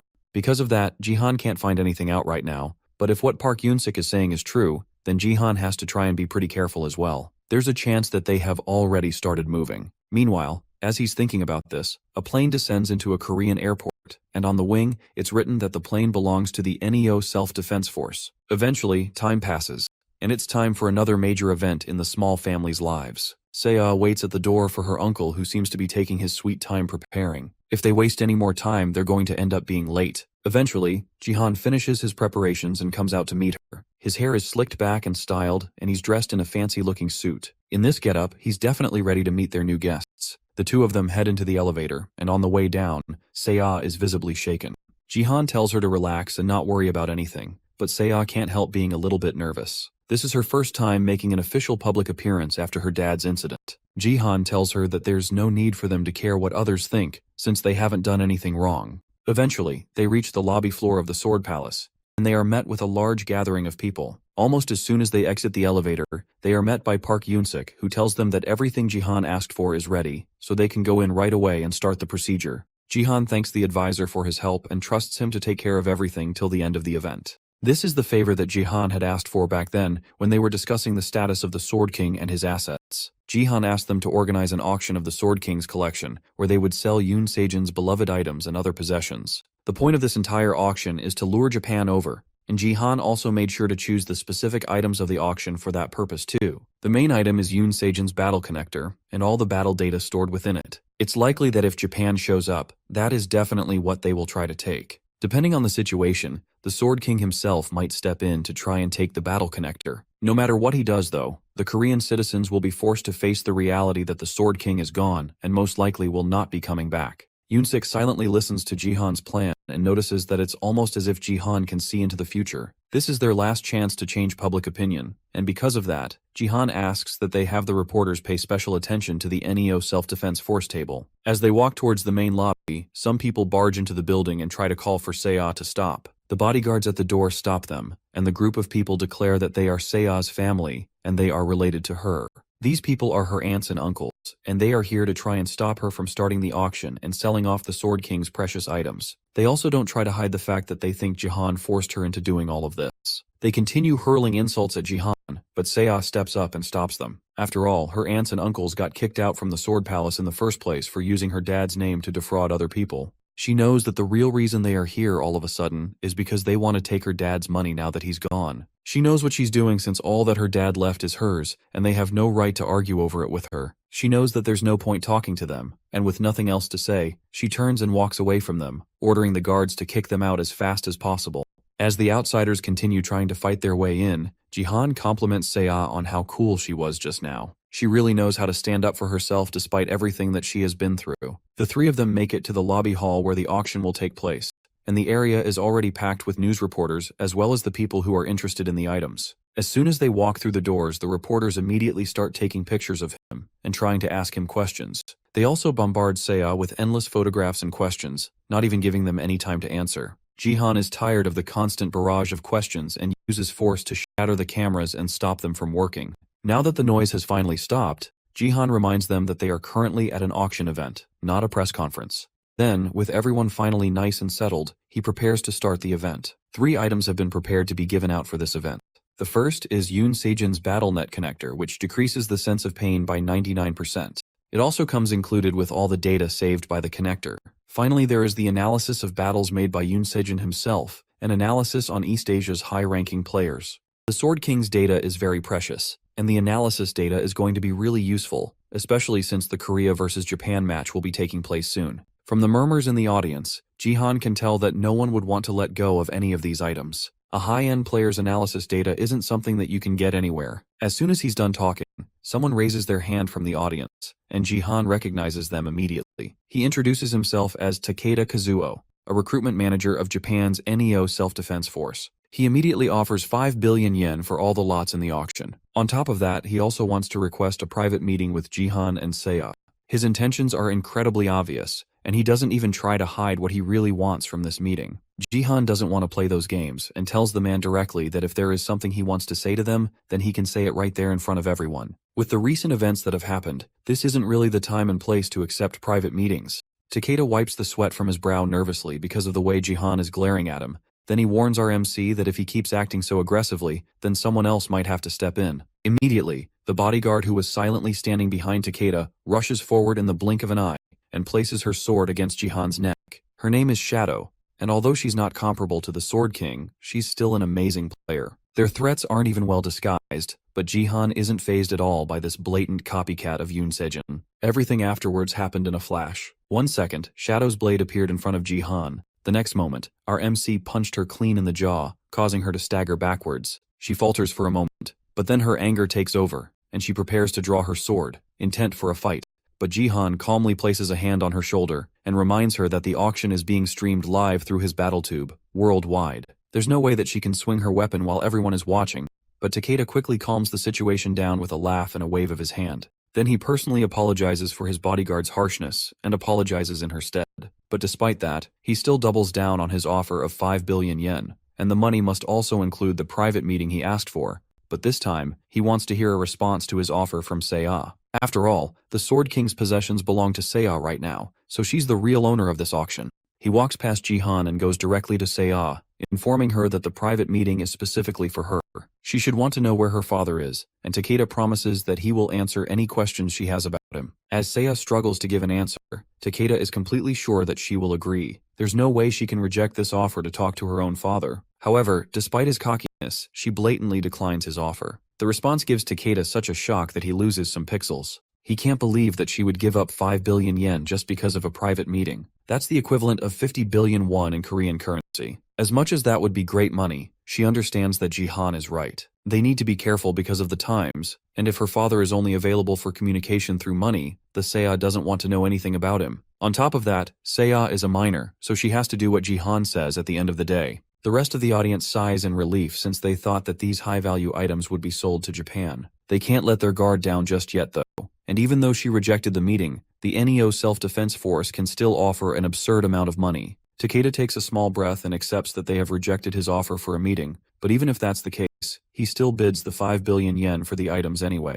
According to him, the private meeting was just an option that Takeda added personally, so there's no need for him to cancel the bid, just because he was rejected. He was told to offer 5 billion from the start by the Sword King himself. On top of that, he also hands Seiya a letter from Yoon Sejin that he personally wrote for her. The letter is stamped with a seal from Ito Ryuhei, and just the sight of the new name makes Seiya sad. Then, as Seiya holds the letter, Takeda turns and asks the crowd of Korean BattleNet's concerned parties if they don't have enough money to compete with him. Jihan knows this man's tactics very well. After all, the NEO Self-Defense Forces recruitment manager is someone that was banned from entry into the US in Jihan's past life. He was suspiciously good at recruiting foreign players, and because of that, he was called Japan's Calamity. There's a high chance that he's deeply related to the player that uses the woman of matchless beauty skill. Jihan will need to be wary of him, but by the terms of the auction, since no one is able to compete with the price that has been set, then Jihan has no choice but to sign a contract with the man. The atmosphere is tense, and Japan took the items way too easily, almost as if they were promised them beforehand. This will definitely look bad in the media, and the other people start to wonder what the point of them coming here even was. At this point, Jihan just wants anything to happen. He needs a turning point to change the state of things. Suddenly, Seiya steps up to the microphone and starts to speak. She's reading the letter that Ryuhei sent her directly out to the public, as well as the thousands of people that Jihan is streaming to. He mentions how he heard about her wanting to give away the Sword Palace, and how disappointed he is in her. Then he says that the 5 billion yen is the last asset that he will give to her, and also serves as the end of their relationship as father and daughter. As she finishes reading the letter, she starts to cry, confirming that it really is from him because of his handwriting. Jihan looks away as his niece starts to cry on the stage. He heard that the woman of matchless beauty skill is a form of mental manipulation, which is above the mental conquest skill. This must be true for Yoon Sejin to turn away from his daughter so blindly. Jihan always hated the man, but he was at the very least a very good and dependable dad to Seiya. To think that Ryuhei would do something like this to his own daughter. Seiya stops crying and immediately tears the letter to shreds. Then she tells Takeda to relay a message to Ryuhei. She has received his assets well, and she is glad to cut off their relations. With that done, she starts to realize that ripping up the paper like this will only make trouble for the cleaners that will take care of the place later. Jihan tells her not to worry, and then uses his force skill to gather up all the paper, before using his fire skill to burn them all. Fire is an obvious mage skill, which makes everyone even more confused about what powers Jihan has. He is known to have a warrior-level combat skill, while also having the mana of a mage and the divine power of a support. Looking at this powerful man, Takeda can't help but think that he is someone that Japan needs to have on their side. Takeda is not the only one that notices Jihan's talent though. Other recruiters that are also attending the event rush to pass their cards to Jihan, since they know that he is not in any guilds yet, and they eagerly want to recruit him. Jihan is suddenly overwhelmed by the number of people that call for his attention, and as he tries to fend them off, Seiya calls out for him from behind. He originally wants to tell her that he will catch up with her later, but then he notices that she looks sick. Then she starts to stagger and falls to the floor, unconscious. Jihan immediately leaves the lobby area and rushes towards Seiya. As he holds her frantically in his arms, she eventually wakes up and weakly calls out to him. He tells her that she should hold on while he gets ready to take her to the hospital, but she pulls him closer and whispers in his ear that she's actually faking right now. She thought he was struggling in the crowd, so she decided to put on an act. The guards successfully hold off the recruiters as Jihan tends to say ah on the stage. Now that he knows that she is alright, he can breathe a sigh of relief, but that isn't the same for the people still watching the live broadcast. They watch as Jihan struggles over Seiya and blame this entire thing on Ito Ryuhei, who caused her so much stress with such a heartless letter. Now that he has an excuse to leave, Jihan immediately ends the event, using his niece's health as an excuse to leave. Then he helps her stand up and she confirms that she wants to go back to the penthouse and rest. As they are walking away, Takeda still tries to reach out to him, offering his card, and asking if they can be properly introduced later. Jihan doesn't even look at the card, and uses force to grab it from the man's hand and rip it to pieces right above him. That's Jihan's response to any meeting with Takeda, and it's not changing. The recruitment leader of the 4th greatest guild in the world just got rejected by a Korean bronze player. There's no way that Takeda isn't incredibly pissed off. He would be anyway if he wasn't a creep. The man puts on a weird-looking smile and rearranges his tie as he realizes that Jihan really does have true power. A power that can rip a business card out of his hands and tear it to shreds in an instant. He's definitely worth recruiting to Korea just for that one power alone. Yet, he's still a bronze player, which means that he is a rising star that will become even greater in the future. Takeda is even more determined to get Jihan over to his side no matter what. Meanwhile, in the corridor towards the elevator, Seiya and her uncle exchange a high five for an acting performance well done. As they continue to chat through the lobby corridor, Jihan unexpectedly gets a donation from someone. Based on the message under the donation, it looks like the sponsor is Takeda, who went out of his way to donate to Jihan even though he turned off the broadcast. The way he talks is also way too creepy to say and Jihan even considers blocking the man despite the generous donation that he received from him. Their conversation is interrupted by a voice calling out to both Jihan and Seiya. It's Haeyeon and her bodyguard Gyeong. She introduces herself as the 3rd department head of the Divergent Guild, and although she looks professionally happy to see him, Gyeong doesn't look as thrilled behind her. She apologizes for coming to see him all of a sudden despite the circumstances. Jihan tells her that she's not supposed to have been able to get in unless she is directly involved with them, but she still somehow managed to sneak her way through security. Jihan also notices that her voice seems oddly familiar, almost as if he has met her before. Haeyeon explains that she has deep ties with South Korea's BattleNet department, so it's her connections that helped her find her way into this place. She has a lot of confidence in herself, and her attitude almost comes across as shameless. Jihan is sure that he has met someone with that kind of behavior before. As she continues to talk, he finally remembers exactly where he has seen her. She is an old friend from his past life who always wore a mask. Seiya notices the stunned expression on Jihan's face and assumes that it is because he has fallen for this new arrival. Jihan, on the other hand, needs to test a theory of his. He quotes something that he has heard from her before in his past life just to make sure. The world is full of possibility. It is difficult to ignore that. This is a quote from the great writer Dostoevsky, known for his gambling addiction. He asks her directly if she likes this quote. Gyeong steps in front of Haeyeon protectively and demands to know who exactly Jihan is. Haeyeon's gambling fever is a secret only known to a few people, so an outsider is not supposed to know about it. That is the last bit of confirmation that Jihan needed. This definitely means that Haeyeon is American First's manager. Zero in his past life was the only other Korean in the guild than him, and she was someone he knew specifically for her love of drinking and gambling. Despite that though, she rose to the 2nd string guildmaster due to her voice ability. This voice ability was originally a skill that can only give experience buffs, but after the tutorial ended, the growth scope of gift rankings and stats as well as other aspects of the game spread quickly. The voice ability became a highly valuable ability, and the person who was the strongest among the voice users was Zero.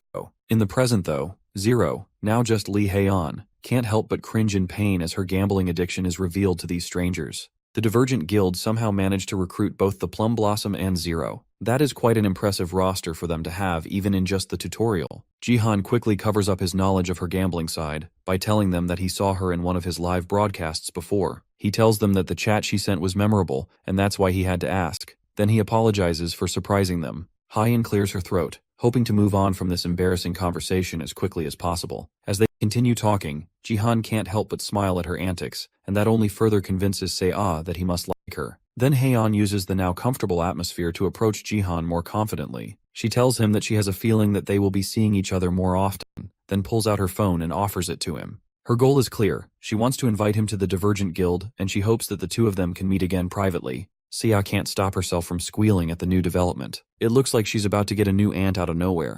Even Haeyeon believes that she made a lasting impact on Jihan from how she acted, and she glances at Gyeong, who was famously rejected by Jihan in the past. That act would all have been perfect, if not for the fact that Jihan still can't remember what his number is. He turns and asks Seiya if she can give out her number instead, but Seiya misreads it and thinks that Jihan is just playing hard to get instead. That's not the case. But she falsely believes that Jihan has some kind of big plan and decides to help him out by pretending to be dizzy and sick again.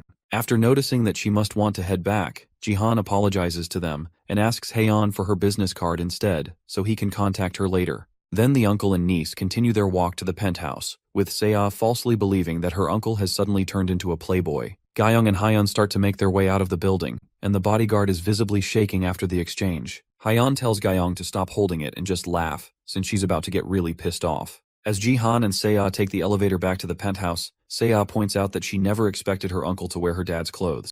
Jihan can't help it though, since his own clothes don't fit anymore. Besides, it's not like the clothes did anything wrong. The man is the problem, and as long as it looks good on him, then it's fine. Then she asks him about what he did earlier, telling a pretty woman that he forgot his phone number. Jihan has no idea what she's talking about and seems genuinely confused as Seo scolds him for pretending to forget his number. Then Jihan tells her that he really doesn't know his phone number and he wasn't playing hard to get. Later on, it's time for another mission to start, and this one is yet another tower defense mission. Just like before, the goal is to guard the crystal and survive the zombie mob. Jihan isn't mentally ready for this mission since he spent so long trying to comfort Seo after she realized that she accidentally interrupted her uncle's chance of getting a relationship. She wrongly assumed that Jihan likes Lee Haeon, when he feels nothing romantic towards a gambler like that. Regardless of what he feels towards her though, he never thought he would zero again like this. Back in his past life, they formed a close friendship because they both came from the same country. On their off days, they also bet on sports to pass the time. Zero was very obsessed with bets and would keep going even if she lost multiple times in a row. It was during their close times together that he heard her use the quote she seems so fond of. She also had a facial scar that she refused to erase because she called it a price to pay for making a deal with the devil. They also had a lot in common despite being just refugees, and it caused them to become friends. The biggest thing they have in common was guilt, self-hatred, and regret of failing to protect the people they loved. Jihan bows his head down as painful memories come flooding back to his head, but the flood of comments into his stream snap him back to reality. They also notice the large sword in his hand, which has to be the first normal weapon he has brought to a mission since he started coming into the battle net. This weapon is the C-rank Urk Pontiff's horse-slaying sword, and despite being C-rank, Jihan managed to get it for unexpectedly cheap. Now that he's holding it though, he can see the reason why it's so cheap. It's way too big and heavy for most people to handle, but for him, it's pretty easy for him to use. He swings the sword to get more comfortable with it, and his viewers are obviously in awe at his obvious combat ability. They ask him to show them his status window so they can finally see what his class and stats are. It looks like he has a lot of people watching, so they are starting to request more things. Right now, he already has 12,000 live viewers. Jihan isn't sure he wants to show his status window to the public right now, but he can't ignore them since they are regulars. He decides to be straightforward about it since so many people are curious, and he turns on his mic to talk to them directly. He tells them that he will reveal his status window if they can get his channel to reach 200,000 subscribers. That's a high feat to accomplish since he only has 10,000 right now, but he promises them that he will do it once he reaches 200,000. But then, to make the deal more interesting, he adds one more condition to it, so that they won't complain about it too much. He tells them that if he fails to get first place in any game from now on, then he will reveal his status window as soon as he loses. The deal has the intended effect, and now everyone seems a lot more interested in the challenge than before. They all think that Jihan's game will be over as soon as he gets matched with a troll. Right on cue, the remaining 3 players are summoned as well. As soon as Jihan sees them, he can't believe his terrible luck. Of all the people to get, he had to get the 3 worst possible people he could be paired with, all at once. The first is the sparkly child that Jihan mercilessly destroyed not too long ago, and the second is the mage who Jihan treated like a stress relief toy in his first defense mission. The only person on this team that hasn't been murdered by Jihan, yet at least, is the professional footballer turned player, Diego Maciel, Argentina's top player before Jihan's regression. Right now, Diego isn't much to look at, and he looks really fragile while also having a messy beard. But on top of that, there's also something weird going on. Shiny is the warrior, and Kim Do-hyuk is the mage while Jihan is the support. That would mean that Diego is the archer. In Jihan's last life, Diego was a mage, so something weird must have happened. Kim Do-hyuk is not too happy about this matchup either. Thanks to Jihan taking him out last time, he lost his skill and his rewards from the last mission. Then suddenly someone named Sword King Family 898 registers a reward mission. The mission is to destroy the crystal and stop Seong Jihan from getting first place, and the reward, just like with Golden Light, is an absurd amount of money. The game begins, and Diego immediately goes on the offensive. He starts beating the zombies up with his soccer ball, actually impressively managing to knock each zombie off the tower with precise shots. Then he tells Jihan to give him more support buffs so he can get more power. Jihan hasn't had enough stats to use support skills before, so he never tried it. But now that his divine power has gotten higher, maybe he can try using it now. He gives a strength buff, and that also proves that he must be a support since he can give out buffs. but that only makes his viewers more confused about what his real class is. Then before he starts the fight, he asks Kim Do-hyuk if he's ready to play properly this time. Golden Light, who is still trying to be Jihan's #1 fanboy, is interested in whether Jihan and Kim Do-hyuk know each other. Right now though, the mage doesn't have a choice, and it's likely that if he acts difficult again, then Jihan is just going to throw him away again. The mage has no choice but to play nice, and with that, Jihan leaps off the tower to fight the zombies directly.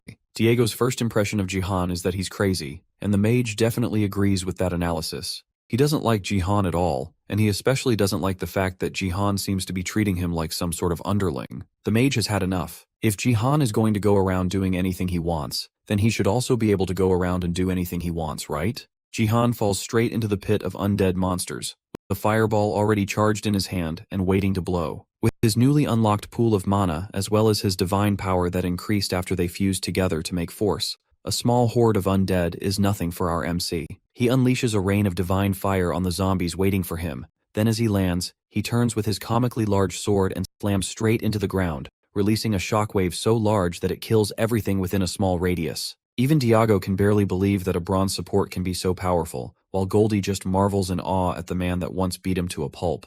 Twice. This entire series of feats is being broadcast live, and some of the audience speculate that Jihan might have already killed 100 zombies with just that one attack. Next are the blood zombies, which are larger and much tougher than the regular cannon fodder that Jihan dealt with. They rush at him, but unexpectedly run into an invisible wall that they can't seem to pass through. That's because Jihan is testing out the true authentic value of the space control ability, Force. With it, he is able to generate an absolute territory, which is a fancy way of saying that he can limit the movements of anything that is unlucky enough to step into that territory, and in some cases, he can even control their movements. Most people don't know about this power, but Jihan is very familiar with it. In his past life, Baron, whose control over Force was a mess, always used Jihan as a training partner. The two of them would spar repeatedly, and because of that, Jihan often came face to face with Baron's Force and was able to completely understand its abilities. Right now, Jihan is an absolute being who can use mana and divine power simultaneously while also having access to Force and martial power. In terms of raw hacks alone, Jihan is head and shoulders above anyone in the Bronze League. In less than a minute after landing in the horde of zombies, Jihan has already taken out over 100 of them. Last time he had a defense mission, he couldn't clear the 1000 kills quest, but this time, he's sure that he can definitely go for it. He just has to go a little bit faster, and he should be able to get it done. With each slash of his weapon, dozens of zombies fall at once with ease, and to everyone else watching, this scene is nothing but absurd. His viewers can understand now why he so confidently said that he will keep getting first place in every match going forward. Now the problem is getting him to 200,000 subscribers, so they can see his status window. The rest of them can only stand by and watch, and Jihan carries the team effortlessly. But one person in particular is suspiciously quiet. Do-hyuk grins menacingly, and the viewers realize that something is definitely wrong. They ask Golden Light to turn around and check on the mage, and Goldie immediately sees what's going on. Do-hyuk stands beside the crystal they are supposed to protect, with a fireball in his hand. His intentions are clear, and it looks like he's about to do something crazy. But just before he does it, he wants to take a moment to taunt Jihan, who's still fighting the zombies. Now that he feels like he's in the clear, he lets out all his anger and frustration that has been building for Jihan, hurling insults at the man, and then eventually insulting his niece, Seiya, as well. Even the zombies stop fighting and start shaking as they realize that this is a very bad idea. Jihan remains quiet as Do-hyuk continues to hurl insults and accusations about Seiya, going as far as implying that Jihan has done something terrible to Seiya to make her so obedient. The 55,000 GP reward that compelled Do-hyuk to do something so stupid is the result of the Sword King family who held a grudge against Seong Jihan. If the points are converted to real money, it would be the equivalent of about 55 million won, and that absurd number is enough fuel to give Kim Do-hyuk the courage to do what he's doing right now. Jihan can also see through the mage's actions, and his intuition tells him that there can only be two reasons why someone so cowardly would start acting up all of a sudden. Either someone is behind him, or someone is encouraging him to do this. He must be thinking that since Jihan is far away, that he can quickly destroy the crystal and run away without any consequences.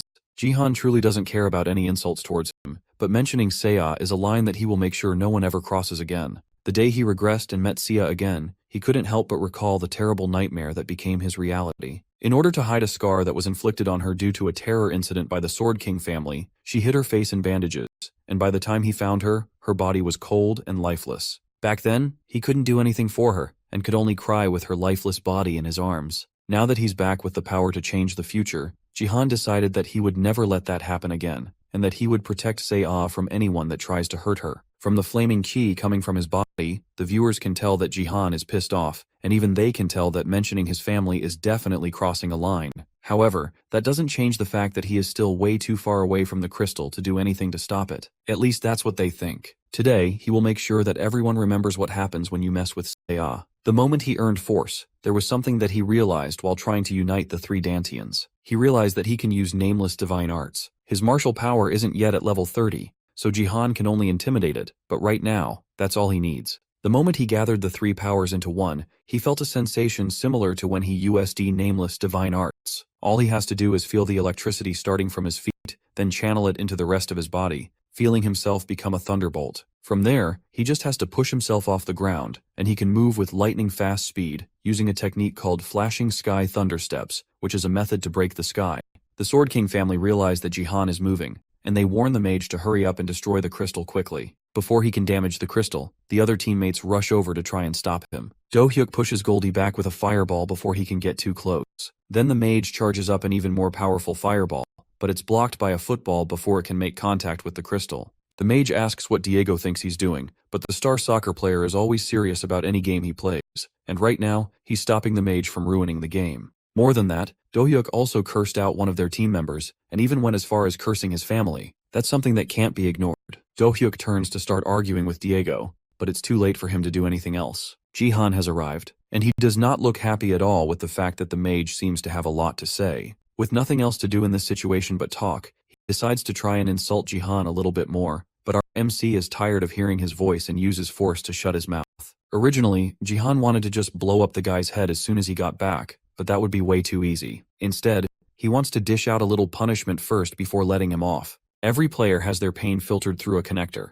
Even if Jihan kills the mage, the only penalty is that he will go down by a level. So instead, Jihan will dish out damage so brutal that the mage will think twice before daring to do something like this again. Do-hyuk smiles in relief since he knows that there is nothing that Jihan can do to inflict pain as long as he is logged in through his connector. On top of that, he has already lost all his skills, so there's nothing more for Do-hyuk to lose. At least that's what he thinks, until Jihan places a hand on the man's shoulder and he starts to feel unimaginable pain. The man screams in pain, and Jihan tells him to calm down, because things are just getting started for the two of them. The man's screams continue to echo through the entire game map, and whatever Jihan is doing is causing him unimaginable pain.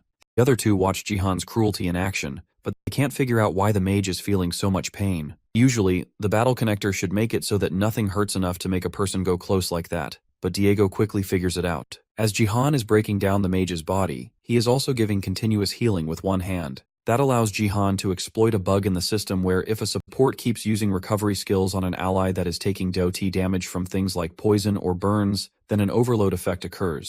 And during this time, a player can feel 100% of all the damage that the connector misses. Whatever Jihan is doing, it looks seriously painful, and Sparkly can only wonder what kind of skill Jihan is using to induce so much pain. What Jihan is doing is using his force to rip muscles and fracture bones. Only a few martial artists among those skilled in martial arts can use this skill.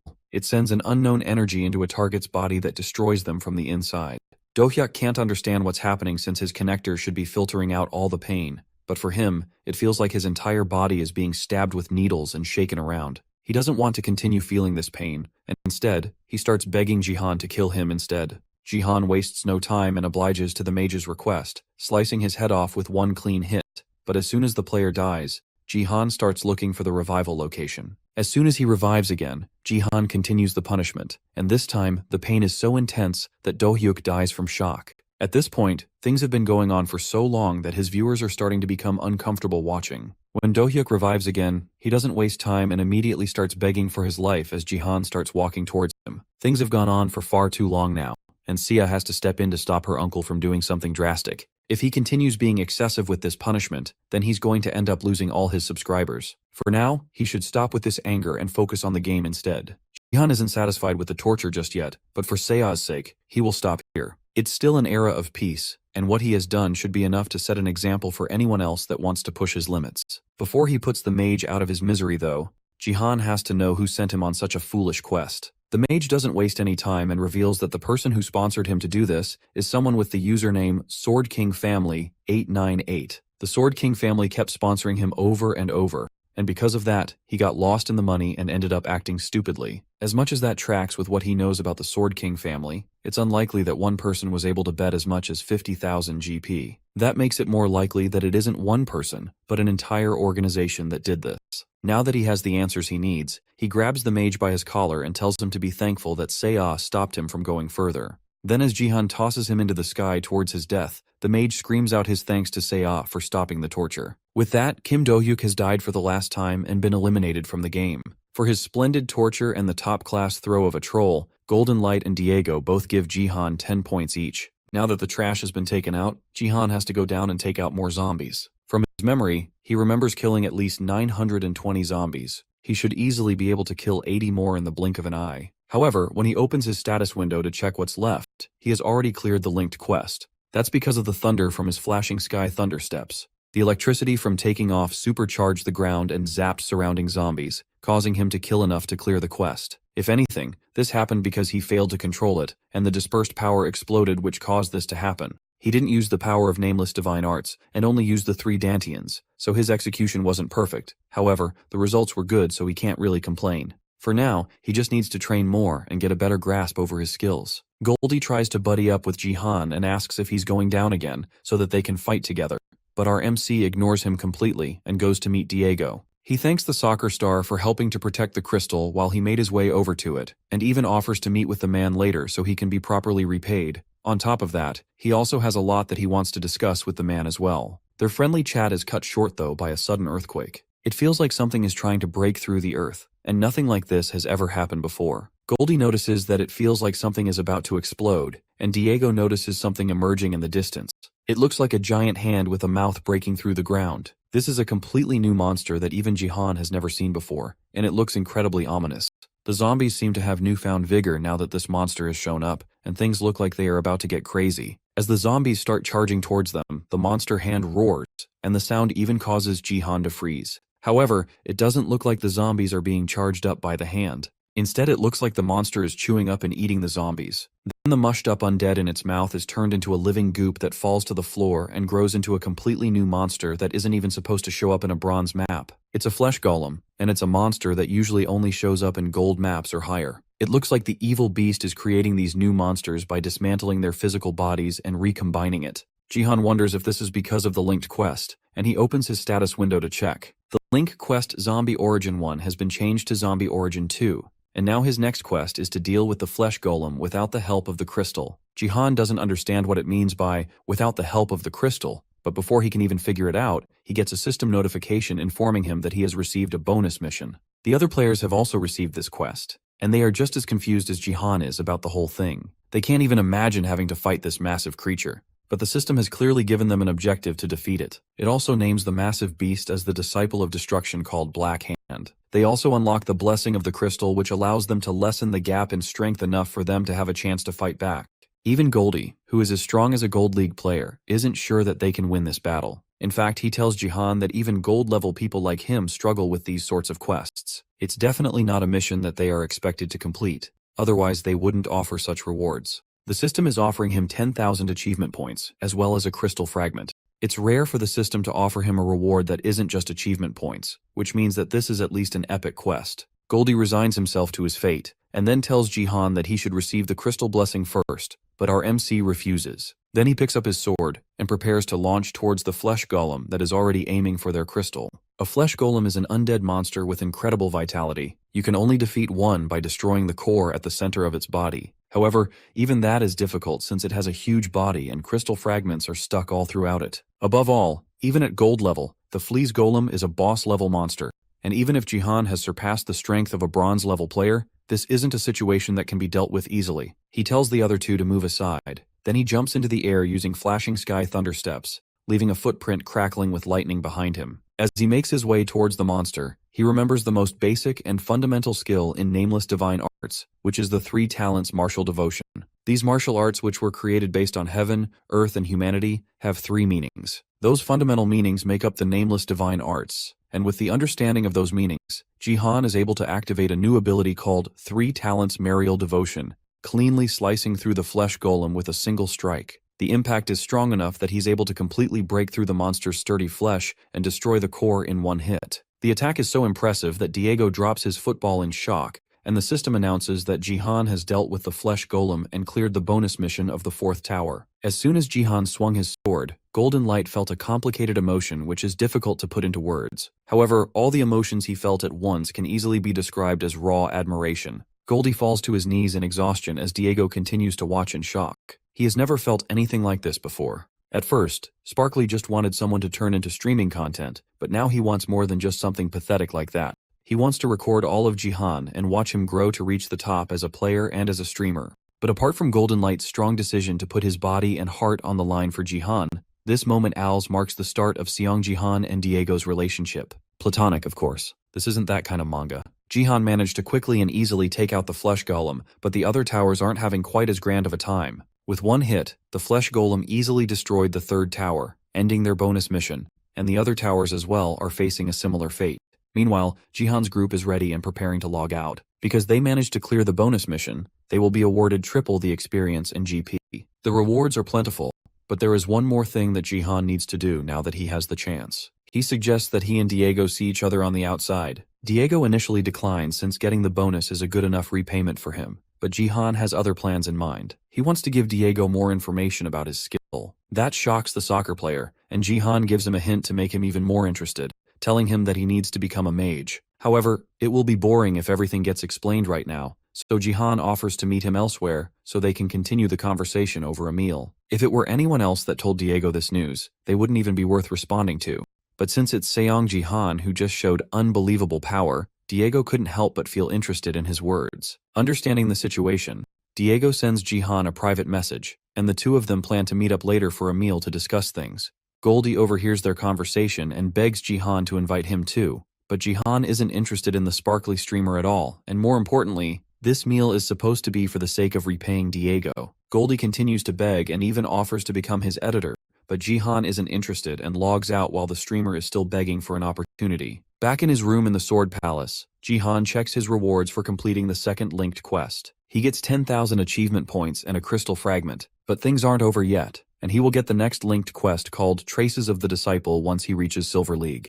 It's a good thing that he obtained Force, but the crystal fragment is more disappointing than he expected it to be. It is a one-use B-rank item that gives the player a divine blessing. It can also only be used in bronze or silver zones. A divine blessing is something that only the peak of support users like the Saintess can use. It's a high-level buff that raises all abilities by 50%, and it is considered a must in the upper levels. However, the fact that it's a one-use item that can only be used in the lower levels is incredibly disappointing. However, the other rewards more than make up for it. For one, he leveled up 3 times and obtained 6,000 GP because of his triple reward buff from clearing the bonus mission. Now he's level 13, and both his martial power and force are level 17. There are 12 levels left until the silver promotion game, so his levels are already unbelievable enough. Jihan wonders if there are other players who have advanced at this speed before. Meanwhile, the otherworldly divine item that he used in the tower defense mission starts to react. Since he completed the item's requirements, his divine power rises by 2, and it combines with force. However, even though he used up the weapon's power, and it is devolving from C rank to E rank, his stats aren't increasing. It seems like divine power and force are not directly proportional. Suddenly the sword starts to glow with a bright light. The power of the 3 dantians that he used in the sword is leaking out, and it looks like it could not withstand his attack. It'll be way too dangerous to just let the power leak out, so Jihan has to absorb it all back into his body. The process fills his room with a bright and blinding light that even leaks outside. Meanwhile, in a building right beside the Sword Palace, relaxing in an unsuspecting room, the NEO Self-Defense Force recruiter who recently went by the name Sword King Family 898 can't help but feel depressed that his plans failed.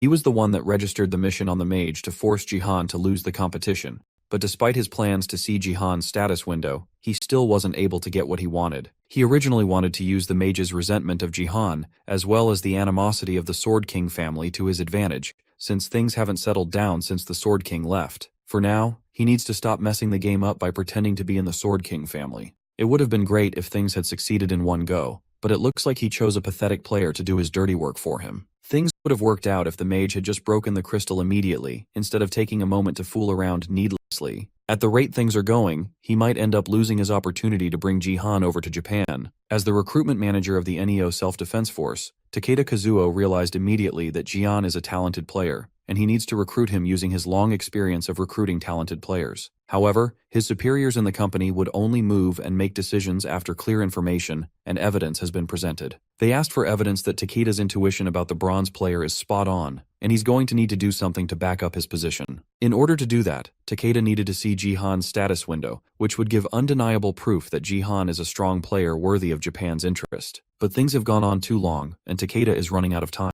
He needs to up the ante and bring out the big guns in order to make sure that he can obtain Seong Jihan's status window.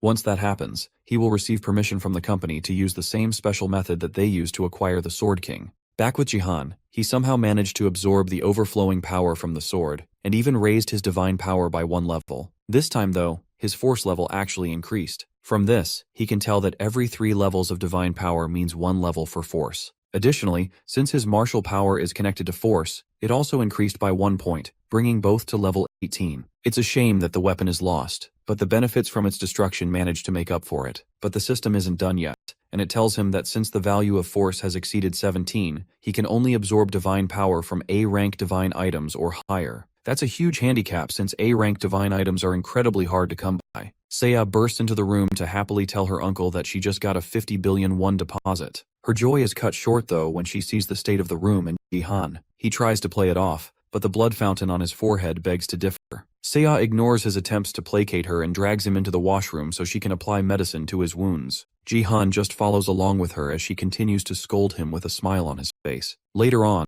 after he gets his wounds bandaged up, the two of them head out to a restaurant to eat with the money they have received. After spending a decade in the US, he really missed eating some pork belly in a familiar Korean atmosphere. It's the first time he has been able to eat a proper meal since regressing. It's not back to eating out once in a while, but Jihan just wants to return to the food he's familiar with. Seiya insists that she's paying, so he should ask for something better and more expensive. Jihan just waves his hand and tells her that they are going to eat all their meals together anyway, so they can have fancier food some other time. But Seiya tells him that they won't be eating together for much longer. She has decided to go back to school, and although she may not look like it, she's still the student council president, so it's weird for her to have such a long absence from school. The teacher already told her that she can rest for another week, but it's almost the day to get the blessing from the gift room, so she can't rest for too long. The gift room is something that everyone gets to experience on their 18th birthday. Seiya's birthday is August 22nd, and even in these hellish times, Seiya still waited for that day eagerly. Seiya, who had wanted to be blessed in the Academy's gift room, had hoped that she would get a good gift that would make the situation better.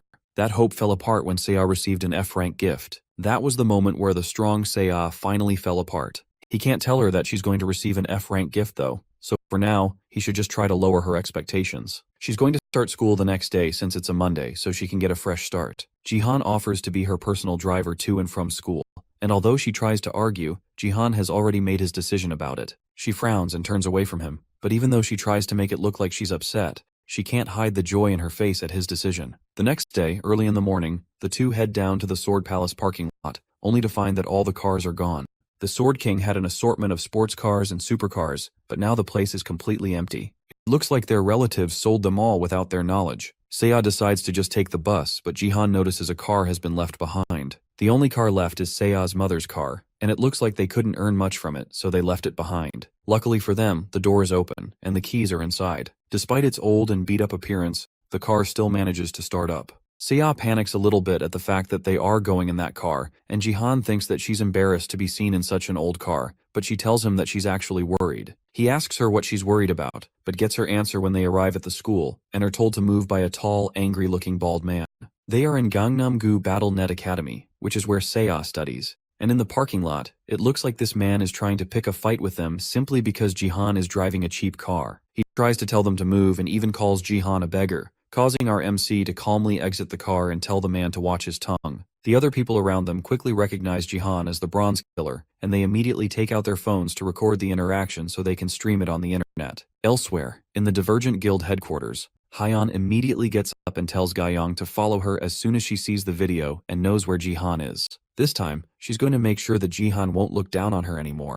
Back with Jihan, the man continues to provoke Jihan, and then eventually draws his fist back to attack. Jihan doesn't make any attempts to block, and instead uses force to stop the fist before it can connect with his face. Then before the man can speak, Jihan shuts his mouth and slams him to the ground in a kneeling position. As Jihan calmly scolds the man for his bullheadedness, Seiya comes around the side of the car and warns her uncle that people are watching them. Then, from the car that the man drove earlier, a young girl around Sea's age sticks her head out of the window and calls out to Sea. Her name is Kim Hisu, and she's the vice president at BattleNet Academy. It looks like this person is Sea's friend, and she hops out of the car to greet Sea.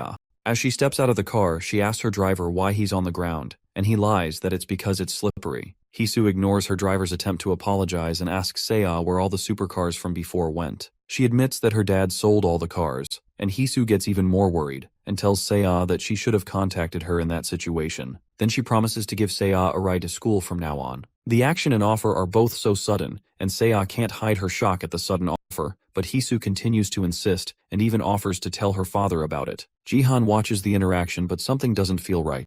He doesn't remember anyone being so close to Sea in his past life. Later on, Hyeon and Gyeong make it to the BattleNet Academy, not even up to 10 minutes after the video that showed Jihan went up, but he's nowhere to be found.